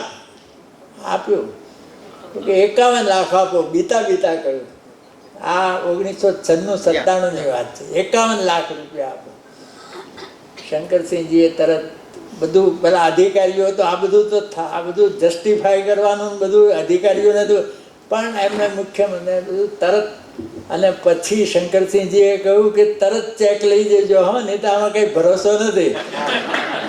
કારણ કે એ બધું ટેકાથી સરકાર રચાયેલી, એટલે એમ કે આ કંઈ તરત ચેક. એટલે પછી પ્રકાશ શાહ, રઘુવીરભાઈ ને વિનોદભાઈ ચેક લેવા ગયા બીજે ત્રીજે દિવસે. તો ચેક મળ્યો ને તો આ માન્યામાં આવતું નહોતું. એક વિનોદભાઈ કે અમે એકબીજાને પૂછતા હતા કે 51 લાખમાં કેટલા મીંડા આવે? 51. એટલે કે અમારા 3માં 1 મતી ન સધાય. પણ પેલા શબ્દોમાં 51 લાખ લખ્યું હતું એટલે બરાબર છે. પણ એટલે પરિષદ માટે સામે જઈને માગ્યું પણ પોતાના માટે નહીં. શંકરસિંહજીએ, અને આ વાત શંકરસિંહજીએ પોતે કરી ટીવી ઉપર ત્યારે જ ખબર પડી. શંકરસિંહજીએ એમને કહ્યું કે અમે કેટલાક મિત્રો ભેગા થઈને તને 1 કરોડ રૂપિયાની થેલી અર્પણ કરવા માંગીએ છીએ. આ 10-12 વર્ષ પહેલાંની જ વાત છે. એટલે એમના અવસાન પહેલાં 10-12 વર્ષ પહેલાં. હવે તમે જુઓ કે એમ જ આપવાની હતી, કોઈ શરત નહોતી, પ્રેમથી આપવાની હતી. અને એ 1 કરોડ કોઈ વાચક અથવા કોઈ એવા ચાહક એવું અર્પણ કરે ને લેખક સ્વીકારે તો એમાં કશું જ ખોટું નથી. પણ વિનોદભાઈએ કહ્યું કે મારે મારા સંતાનોને પરાવલંબી બનાવવા નથી. એ આ મિલકત કે એ પોતાની મેળે તૈયાર થાય એમ જ હું ઈચ્છું છું ને મારે આ પૈસા ન જોઈએ. એટલું જ નહીં, પણ એમણે ઘરના બધાને ભેગા કરીને કહ્યું હું ના પાડવાનો છું. બોલો, તમારી સંમતિ છે ને? અને ઘરના બધા સભ્યોએ પણ કહ્યું કે તમે ના પાડી દો. તો આ નાની વાત નથી. વિનોદભાઈ તો નિવૃત્ત થઈ ગયા હતા, 58 વર્ષ થયા. એ કે સરકારી નોકરીમાં નિવૃત્ત થાય જ છે ને, તો નિવૃત્ત થઈ ગયા. ભાઈઓ તો ઉપેન્દ્રભાઈ, કેટલો ભાઈઓ વચ્ચેનો પ્રેમ. બધાએ કહ્યું આવીને બેસો, બીજું કશું જ કરવાનું તમે નહીં, કશું જ ના કરતા. પણ મેં કહ્યું કે નહીં, હવે બસ નિવૃત્ત થઈ જવાનું. તો આ 1 કરોડની ના પાડી ત્યારે છાપાની કોલમ, એ સિવાય બીજો કોઈ આધાર નહોતો. પણ તેમ છતાં એમણે જતી કરી. એટલે આ બહુ મોટી વાત છે. બીજી વાત આ મિત્રોની. મિત્રો માટે જેટલું થાય એટલું કરી છૂટે. કંઈ પણ પોતાનાથી થાય. હા, એક શરત હોવી જોઈએ, એક શરત, કાયદેસર હોવું જોઈએ. કશું આઉટ ઓફ વે જ નહીં, પણ કોઈ વહીવટી પહેલાંમાં ગૂંચવાયું હોય તો પોતાની ઓળખાણ લગાડીને પણ એ કરે. નાના મોટા બધા જ કામ કરે. મારા દીકરો આજે આવ્યો છે અહીંયા, એ 8મામાં ભણતો હતો, 7મું પાસ થયો. અને 8મામાં અમે ઇન્કમ ટેક્સ રહેવા આવ્યા તો વિદ્યાનગર હાઈસ્કૂલ ઉસ્માનપુરા ત્યાં દાખલ કરવાનો હતો. તો મેં વિનોદભાઈને કહ્યું કે એમને ધ્રુવ નામ, અમે ગુલામનું નામ એમનું ભીલું કે એમ તો ભીલુંને 8મામાં દાખલ કરવો છે વિદ્યાનગરમાં, તમે કપાસી સાહેબને કહો. એટલે કે કહી દઉં, ફોન કરી દઉં, તમે જઈને દાખલ કરી દેશે એમાં. કપાસીભાઈ સાહેબ ના નહીં પાડે બિલકુલ. મેં કીધું પણ એ તો ચડાવવામાં પાસ થયો છે. તો કે છે હું 10મા સુધી ચડાવવામાં જ પાસ થયો હતો. ચડાવવામાં પાસ થયું કંઈ ગુનો છે? અને પછી એણે કપાસી સાહેબને ફોન કર્યો કે જો મારા મિત્રનો દીકરો છે. ત્યારે તો મારે કપાસી સાહેબને કશો જ પરિચય નહોતો. તો મારા મિત્રનો દીકરો છે, 7મું ધોરણ પાસ થયો છે, એ સર્ટિફિકેટ લઈને આવે ને ઉપર ચડાવ્યા છે એટલું લખ્યું હોય તો બીજું કશું જોશો નહીં. હવે એમાં તો 65%થી ઓછા માર્કવાળાને ફોર્મ નહોતા આપતા. અને ઢીલુંને એડમિશન મળી ગયું. પછી વર્ગ શિક્ષક પૂછતા હતા બધાને કેટલા ટકા. તો કોઈના 65થી તો નીચે હતા જ નહીં. ભીલુએ 41% કહ્યું ત્યારે શિક્ષક ગૂંચવાઈ ગયા, આ કેવી રીતે આવી ગયો. પણ જ્યારે એને પોતાના પૌત્રને દાખલ કરવાની વાત આવી તો વિનોદભાઈએ કોઈને પણ કહ્યું નહીં ને પોતાની વગનો પણ ઉપયોગ ના કર્યો. 10મામાં એમના એક પૌત્રને પેલા માર્ક ઓછા આવ્યા એટલે 11મામાં જે સ્કૂલમાં કે હવે અહીંયા તો એડમિશન નહીં મળે. વિનોદભાઈ એક ફોન માત્ર કર્યો હોત ને તો પણ કોઈ પણ જગ્યાએ એમને એડમિશન મળી જાય એટલો એમનો પ્રભાવ ને સુવાસ હતા. ક્યાંય એમણે ફોન ન કર્યો અને જ્યાં એટલા માર્ક સાથે એડમિશન મળે એવી સ્કૂલમાં એ ગયા અજાણ્યા વાલી તરીકે. ત્યાં દાખલ કર્યા. ફી ભરવા ગયા ને તો ત્યાં એક દિવાલ ઉપર આમ ફોટાઓની હાર હતી બધા. એટલે એમાંય વિનોદભાઈનો પણ ફોટો હતો, પણ એમનો યુવાનનો ફોટો હતો. એટલે વિનોદભાઈ પેલાને પૂછ્યું ક્લાર્કને કે આ બધા ફોટા, તો કે બધા મરી ગયા છે. એ બધા સાહિત્યકારો છે. એમાં મારા સાહેબ કહે છે હેડમાસ્ટર પણ બધા મરી ગયા છે એટલે અહીંયા એમના ફોટા લગાડ્યા છે. વિનોદભાઈ કે આમાંથી ઓછામાં ઓછો એક જણ જીવતો છે. એટલે કે કોણ? એટલે વિનોદભાઈ એમનો ફોટો બતાવ્યો. હવે વિનોદભાઈ તો આ થોડા વખત પહેલાંની જ વાત છે ને ફોટો એમનો યુવાનીના કાળનો હતો એટલે પહેલાંને કંઈ બહુ મેચ ન થયું. એટલે એને થયું કે તમને કેવી રીતે ખબર પડે કે એ જીવતા છે? તો કે હું જ છું, એ વિનોદ ભટ્ટ છે. પછી મેં એને આ પૂછ્યું પછી કે મેં કીધું તમે આ કહ્યું પછી તમારો ફોટો ઉતારી લીધો? તો કે મારી હાજરીમાં તો નહોતો ઉતાર્યો પણ પછી એ નહીં જ ઉતાર્યો. એને થયું છે કે આ ખખડી ગયેલા શરીરવાળો કંઈ જાજુ હવે ટકવાનો નથી તો પાછો ક્યાં ટીંગાડવાનો? એટલે પોતાના માટે કસોટી છે. બીજું બધા મિત્રો અહીંયા દાખલા તરીકે બધા જે અશોકભાઈએ વાત કરી ને કોલમ ચાલો મિત્રોના પુસ્તકો છપાવવા, ખાસ કરીને પહેલું પુસ્તક છપાવવું બહુ અઘરું કામ હોય છે. પછી તો જો ગુણવત્તા હોય તો ચાલે પણ પહેલું પુસ્તક છપાવવાનું બહુ જ અઘરું હોય છે. તો મારું પહેલું પુસ્તક મરક મરક મેં વિનોદભાઈને, હું અમદાવાદમાં નવો આવેલો, પરિચય તો અમારો પહેલાંથી હતો. રજનીભાઈને મેં એકવાર રજનીકુમાર પંડ્યાને પૂછ્યું વિનોદભાઈ શું કરે છે? તો કે ઇન્કમ ટેક્સની પ્રેક્ટિસ કરે છે. એટલે અહીંયા હું અમદાવાદ આવેલો ત્યારે એમને મળેલો. એ પ્રસંગ પણ છે પણ મેં યુટ્યુબમાં એ બધું વિગતથી વર્ણવ્યું છે. પણ એ વિનોદભાઈની સાથેનો એ રીતનો પરિચય હતો. એટલે મેં કહ્યું કે પુસ્તક છપાય તો સારું. હવે મારી આગળ એક પુસ્તક છપાય એટલા લેખો છે. ત્યારે તેમણે કંઈ નહીં કહ્યું. પણ બીજે વખતે થોડા દિવસ પછી એણે કહ્યું કે પ્રકાશક તૈયાર છે, તમે હસ્તપ્રત તૈયાર કરો.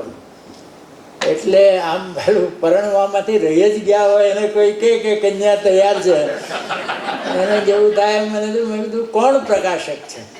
તો કે વોરાઇન કંપની. હવે વોરાઇન કંપની જેમ આજે વોરાઇન કંપની એ વખતના પ્રકાશકોમાં પ્રથમ પંક્તિના પ્રકાશક અને બધા મોટા લે સુરેશ દલાલ ને ઉમાશંકર જોશી ને એ બધાના પુસ્તકો એ વિનોદભાઈના પુસ્તકો એ કરતા હતા. તો એમાં મારું મેં કીધું આ સાચું કહો છો કે મજાક કહો છો? તો એને બિલકુલ મજાક નહીં, તમારું છાપ છે. અને પછી એ પુસ્તક છપાતું હતું ત્યારે મેં શિવજીભાઈને પૂછ્યું, વોરાઇન કંપનીવાળા શિવજીભાઈ આશરને, કે કેવી લાગી મારી હસ્તપ્રત પુસ્તક છપાઈ રહ્યું હતું? એ કે મેં વાંચી જ નથી. મેં કહ્યું કેમ? તો કે ભટ્ટ સાહેબે કહ્યું કે છાપવાનું છે એટલે છાપવાનું. હવે આ તમે જુઓ કે પ્રથમ પંક્તિના પ્રકાશકને પણ વિશ્વાસ છે કે એમણે જે પુસ્તક છાપવાનું કહ્યું છે. આ રજનીકુમાર પંડ્યા એમણે હમણાં જ શબ્દના સગા પુસ્તક કર્યું છે, એમાં બધી વાત લખી છે કે રજનીકુમાર પંડ્યાનું પણ પહેલું પુસ્તક, એમાં હું પણ સાથે આમ બધા ક્યાંય જઈએ કરીએ તો હું રજનીભાઈ મારા આદિ મિત્ર 1960થી. એટલે અમે આમ હું સાક્ષી છું એમ કે રૂપાલી પ્રકાશનમાં એમનું પહેલું ખલેલ ઉત્તમ વાર્તાઓનો સંગ્રહ, તો એ પહેલું છપાયું. અશોકભાઈએ કહ્યું કોલમ. નિરંજન ત્રિવેદીએ તો પ્રસ્તાવનામાં લખ્યું છે કે એમના પુસ્તકો કેવી રીતે છપાયા એને કારણે. તો આ મિત્રોના કામ એટલે નલિની ભાભીએ વિનોદભાઈ વિશે લખ્યું છે, એમ કહ્યું છે કે જ્યારે ક્યાંક દોડતા દોડતા આમ જતા હોય ને ત્યારે અમને ખાતરી થાય કે કોઈ મિત્રનું કામ કરવા જઈ રહ્યા છે. અને પછી એમ પણ કહેતા હતા નલિની ભાભી કે અમારા કરતાં મિત્રો ઉપર એને વધારે પ્રેમ છે. એટલે નલિની ભાભીને તો એવું કહેતા હતા વિનોદભાઈ કે તારી વાત ખોટી છે, પણ અમને એવું કહેતા હતા કે એની વાત સાચી છે. એટલે મિત્રો માટે એમના હૃદયમાં એક પ્રકારનો એટલો બધો આમ ભાવ હતો અને એમને માટે જે કે એને છતાં કોઈ અપેક્ષા નહીં. આજે અનેક લોકો જેમ અશોકભાઈએ કહ્યું, રજનીભાઈ લખ્યું છે, આ મેં અત્યારે કહ્યું એમ અનેક લોકોએ કહ્યું છે કે વિનોદભાઈ અમારું આ કામ કર્યું કે અમારું તે કામ કર્યું. પણ વિનોદભાઈએ કોઈ પાસે કોઈ કામ કરાવ્યું હોય કે મેં વિનોદભાઈનું આ કામ કરી દીધું એવું કહેનાર કોઈ નથી. એટલે આ પ્રકારે એક ઉત્તમ વ્યક્તિ અને એક બીજી વાત અગત્યની છે જે અજયભાઈ વાત કરેલી કે હાસ્ય લેખક મેં કહ્યું ને આભાસી ચિત્ર હોય છે એનું, એમાંથી હાસ્ય લેખોમાં દાદા જ્યોતિન્દ્ર દવેના માત્ર લેખો જ વાંચો અને એના વ્યક્તિત્વ વિશે કલ્પના કરો તો કંઈ પત્તો જ ના ખાય કે આ માણસ વેદ, ઉપનિષદ, ગીતા અને બીજા વિવિધ ધર્મોના પુસ્તકો, આનો એક પ્રકાંડ પંડિત છે આ માણસ. જગતભરનું હાસ્ય સાહિત્ય જેણે વાંચ્યું છે, જેનું વિવેચન ઉત્તમ છે, એવો આ માણસ છે, એવી એના લેખો ઉપરથી કલ્પના જ ના આવે. એમ આ વિનોદભાઈ તમે જુઓ કે આટલા બધી હસવા એને ભેગા થાય, કોઈ બધાનો અનુભવ હશે કે એની સાથે મળવાનું થાય, હસા હસે જ હોય. વિનોદભાઈ અત્યંત સંવેદનશીલ હતા, અત્યંત. મેં અનેક વાર એમની આંખોમાં આંસુ જોયા છે, અનેક વાર. કશી પણ ઘટના બને, કોઈ દુર્ઘટના બને. એકવાર એવું થયું કે વીએસ હોસ્પિટલના એક જુનિયર ડૉક્ટરે એક નર્સને તમાચો માર્યો. વિનોદભાઈ કાંકરિયા ફરવા જાય સવારના, તો એમણે છાપામાં વાંચ્યું. વિનોદભાઈ ત્યાં બેસી ગયા, ઊભા ન રહી શક્યા. ત્યારે તો તંદુરસ્ત હતા આમ તો, અને પછી માંડ ઘર સુધી પહોંચી શક્યા. એટલા બધા અસ્વસ્થ થઈ ગયા ઘરે. આ છોકરી જેને કદાચ પતિએ છૂટી કરી હશે, પછી નર્સિંગનું ભણી હશે, પતિના ઘરે કેટલા બધા અપમાનો વેઠ્યા હશે, અને એ છોકરીએ આજે અહીંયા પણ આમ જ. પછી એમનો ફોન પણ આવ્યો, ફોન ઉપર આવ્યો, વાત થઈ ત્યારે એણે કહ્યું કે આજે હું બહુ જ અસ્વસ્થ છું, આવું બન્યું છે. અને પછી એણે એનો લેખ કર્યો ને, આમ કચાવીને લેખ લખેલો એને, કે જે લેખ જેમ અજયભાઈએ કહ્યું ને એમના લેખોની બહુ જ અસર થતી હતી, બધા જ વાંચતા હતા ને અસર થતી હતી. તો એ ત્યારે એને શાંતિ થઈ. એટલે એક આ જે અજયભાઈએ પેલું બોમ્બે બ્લાસ્ટની વાત કરી ને, એનો લેખ છે બોમ્બે ડાઈંગ, જાહેરાત નથી હકીકત છે, એવું ટાઇટલ છે. અને ત્યારે જે આ શબોની વાત લખી, આમ એટલા બધા એ વખતે પણ એ દ્રવિગા હતા. એટલે વિનોદભાઈ અત્યંત રુજુ હતા. ઘણીવાર આ બધી વસ્તુઓ છે ને તે આપણે માનવામાં ના આવેલી છે. અને છેલ્લો એમનો એક પ્રસંગ કહીને મારી વાત પૂરી કરું કે માતૃભાષા માટે એમને અનહદ પ્રેમ હતો. માતૃભાષાને માટે એણે ઘણીવાર એમની કોલમમાં લેખો પણ કર્યા. પણ છેલ્લે એક જે પ્રસંગ બન્યો, ભાગ્યેશભાઈ જ્યારે સાહિત્ય અકાદમીના અધ્યક્ષ હતા, અને એ વખતે રમણભાઈ નીલકંઠ પારિતોષિક એમને અર્પણ કરાવ્યું. એ સમારંભમાં તત્કાલીન શિક્ષણ મંત્રી ભૂપેન્દ્રસિંહ ચુડાસમા સાહેબ પણ અતિથિ વિશેષ તરીકે ઉપસ્થિત હતા. એટલે ભાગ્યેશભાઈ બોલ્યા, હું બોલ્યો, પછી વિનોદભાઈને બોલવાનો વારો આવ્યો. શરૂઆત તો બરાબર હાસ્યરસના છોડો ઉડાડતી શરૂઆત કરી, એમણે બધાને ખૂબ હસાવ્યા. પણ પછી માતૃભાષાની વાત નીકળી એટલે રીતસર ભૂપેન્દ્રસિંહજી સામે બે હાથ જોડીને કહ્યું કે સાહેબ, આજે ગુજરાતમાં 11 અને 12 સાયન્સ પ્રવાહમાં ગુજરાતી ફરજિયાત, ગુજરાતી વિષય જ નથી ગુજરાતમાં. એણે બે હાથ જોડીને કહ્યું કે તમે આ કામ કરો, વહેલી તકે કરો, કે બધા માધ્યમમાં ગુજરાતી છેક સુધી ફરજિયાત હોય અને ગુજરાતી વિદ્યાર્થીઓ બરાબર ભણે. એમ કહ્યું ને પછી એમણે જ્યારે મોં ફેરવ્યું ત્યારે એમની આંખમાં આંસુ હતા. એટલું બધું કન્સર્ન માતૃભાષા માટે હતું.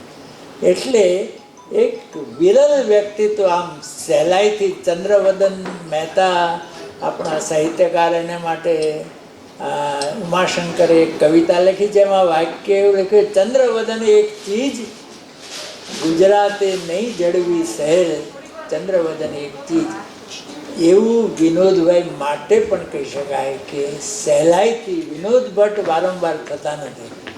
વિનોદ ભટ્ટ એક જ હોય છે. અને એટલે જ આપણે આજે બિલકુલ સ્વયંભૂ અહીંયા આવ્યા છે તે કોઈ સભામાં કે કોઈ ઔપચારિકતા ખાતર કે બધા જ વિનોદભાઈ માટેના પ્રેમને કારણે નહીં. તો આવી એમના સ્મરણોની ઉજાણી આપણે કરતા રહીએ. અને વિનોદ તો અમર છે, અજર અમર છે, અને આપણા સૌના હૃદયમાં એ હંમેશા ધબકતા રહેશે. આટલું કહીને હું વિરમું છું. છેલ્લે એક બહુ સંકોચ સાથે વાત હું કરું છું કે આવા માણસના કડક પરીક્ષક એવા વિનોદભાઈ એમ ઘણીવાર કહ્યું છે અને લખ્યું છે કે રતિલાલ બોરીસાગર મારી અચીવમેન્ટ છે. આ મને એમ લાગે છે કે મને મળેલા તમામ સન્માનોમાં આ કદાચ મોટામાં મોટું સન્માન. અને ઝેડકેર ફાઉન્ડેશનના સહિયારા સૌભાગ્યથી આ ઉપક્રમ રચાયો છે. આદરણીય ભાગ્યેશ ઝા અને આ ઉપક્રમમાં જે મરક સ્મિત સરીખા જે વિદ્વાનો ઉપસ્થિત રહ્યા છે એમનો ખાસ આભાર માનું છું. નવજીવન ટ્રસ્ટના મેનેજિંગ ટ્રસ્ટી વિવેક દેસાઈ, પરામર્શક કપિલ રાવલ અને મનીષ પટેલ ઝેડકેર ફાઉન્ડેશનમાંથી ઉપસ્થિત છે, એમનો આભાર માનું છું. આપ સૌ વિનોદ પ્રેમી સજ્જનો, વિદ્વાનો અને ચિંતકો, આપ સૌનો ખૂબ ખૂબ આભાર. શુભરાત્રિ. બોરીસાગર સાહેબ, બે નાનકડી જાહેરાત કરવી છે. દરવાજા પાસે વિનોદ ભટ્ટ લિખિત પુસ્તકો છે, 40% ડિસ્કાઉન્ટ સાથે આ પુસ્તક ઉપલબ્ધ છે, આપ પ્રાપ્ત કરી શકો છો. બીજું, તમને એક નાનકડી ડાયરી દરવાજા પાસે મળશે. નવજીવન ટ્રસ્ટ દર મહિને આવા 3 પ્રકારના કાર્યક્રમોનું, સાહિત્યિક કાર્યક્રમોનું આયોજન કરે છે. આ વોટ્સઅપ નંબર દ્વારા આપને વીતેલા કાર્યક્રમની યુટ્યુબ લિંક મળશે.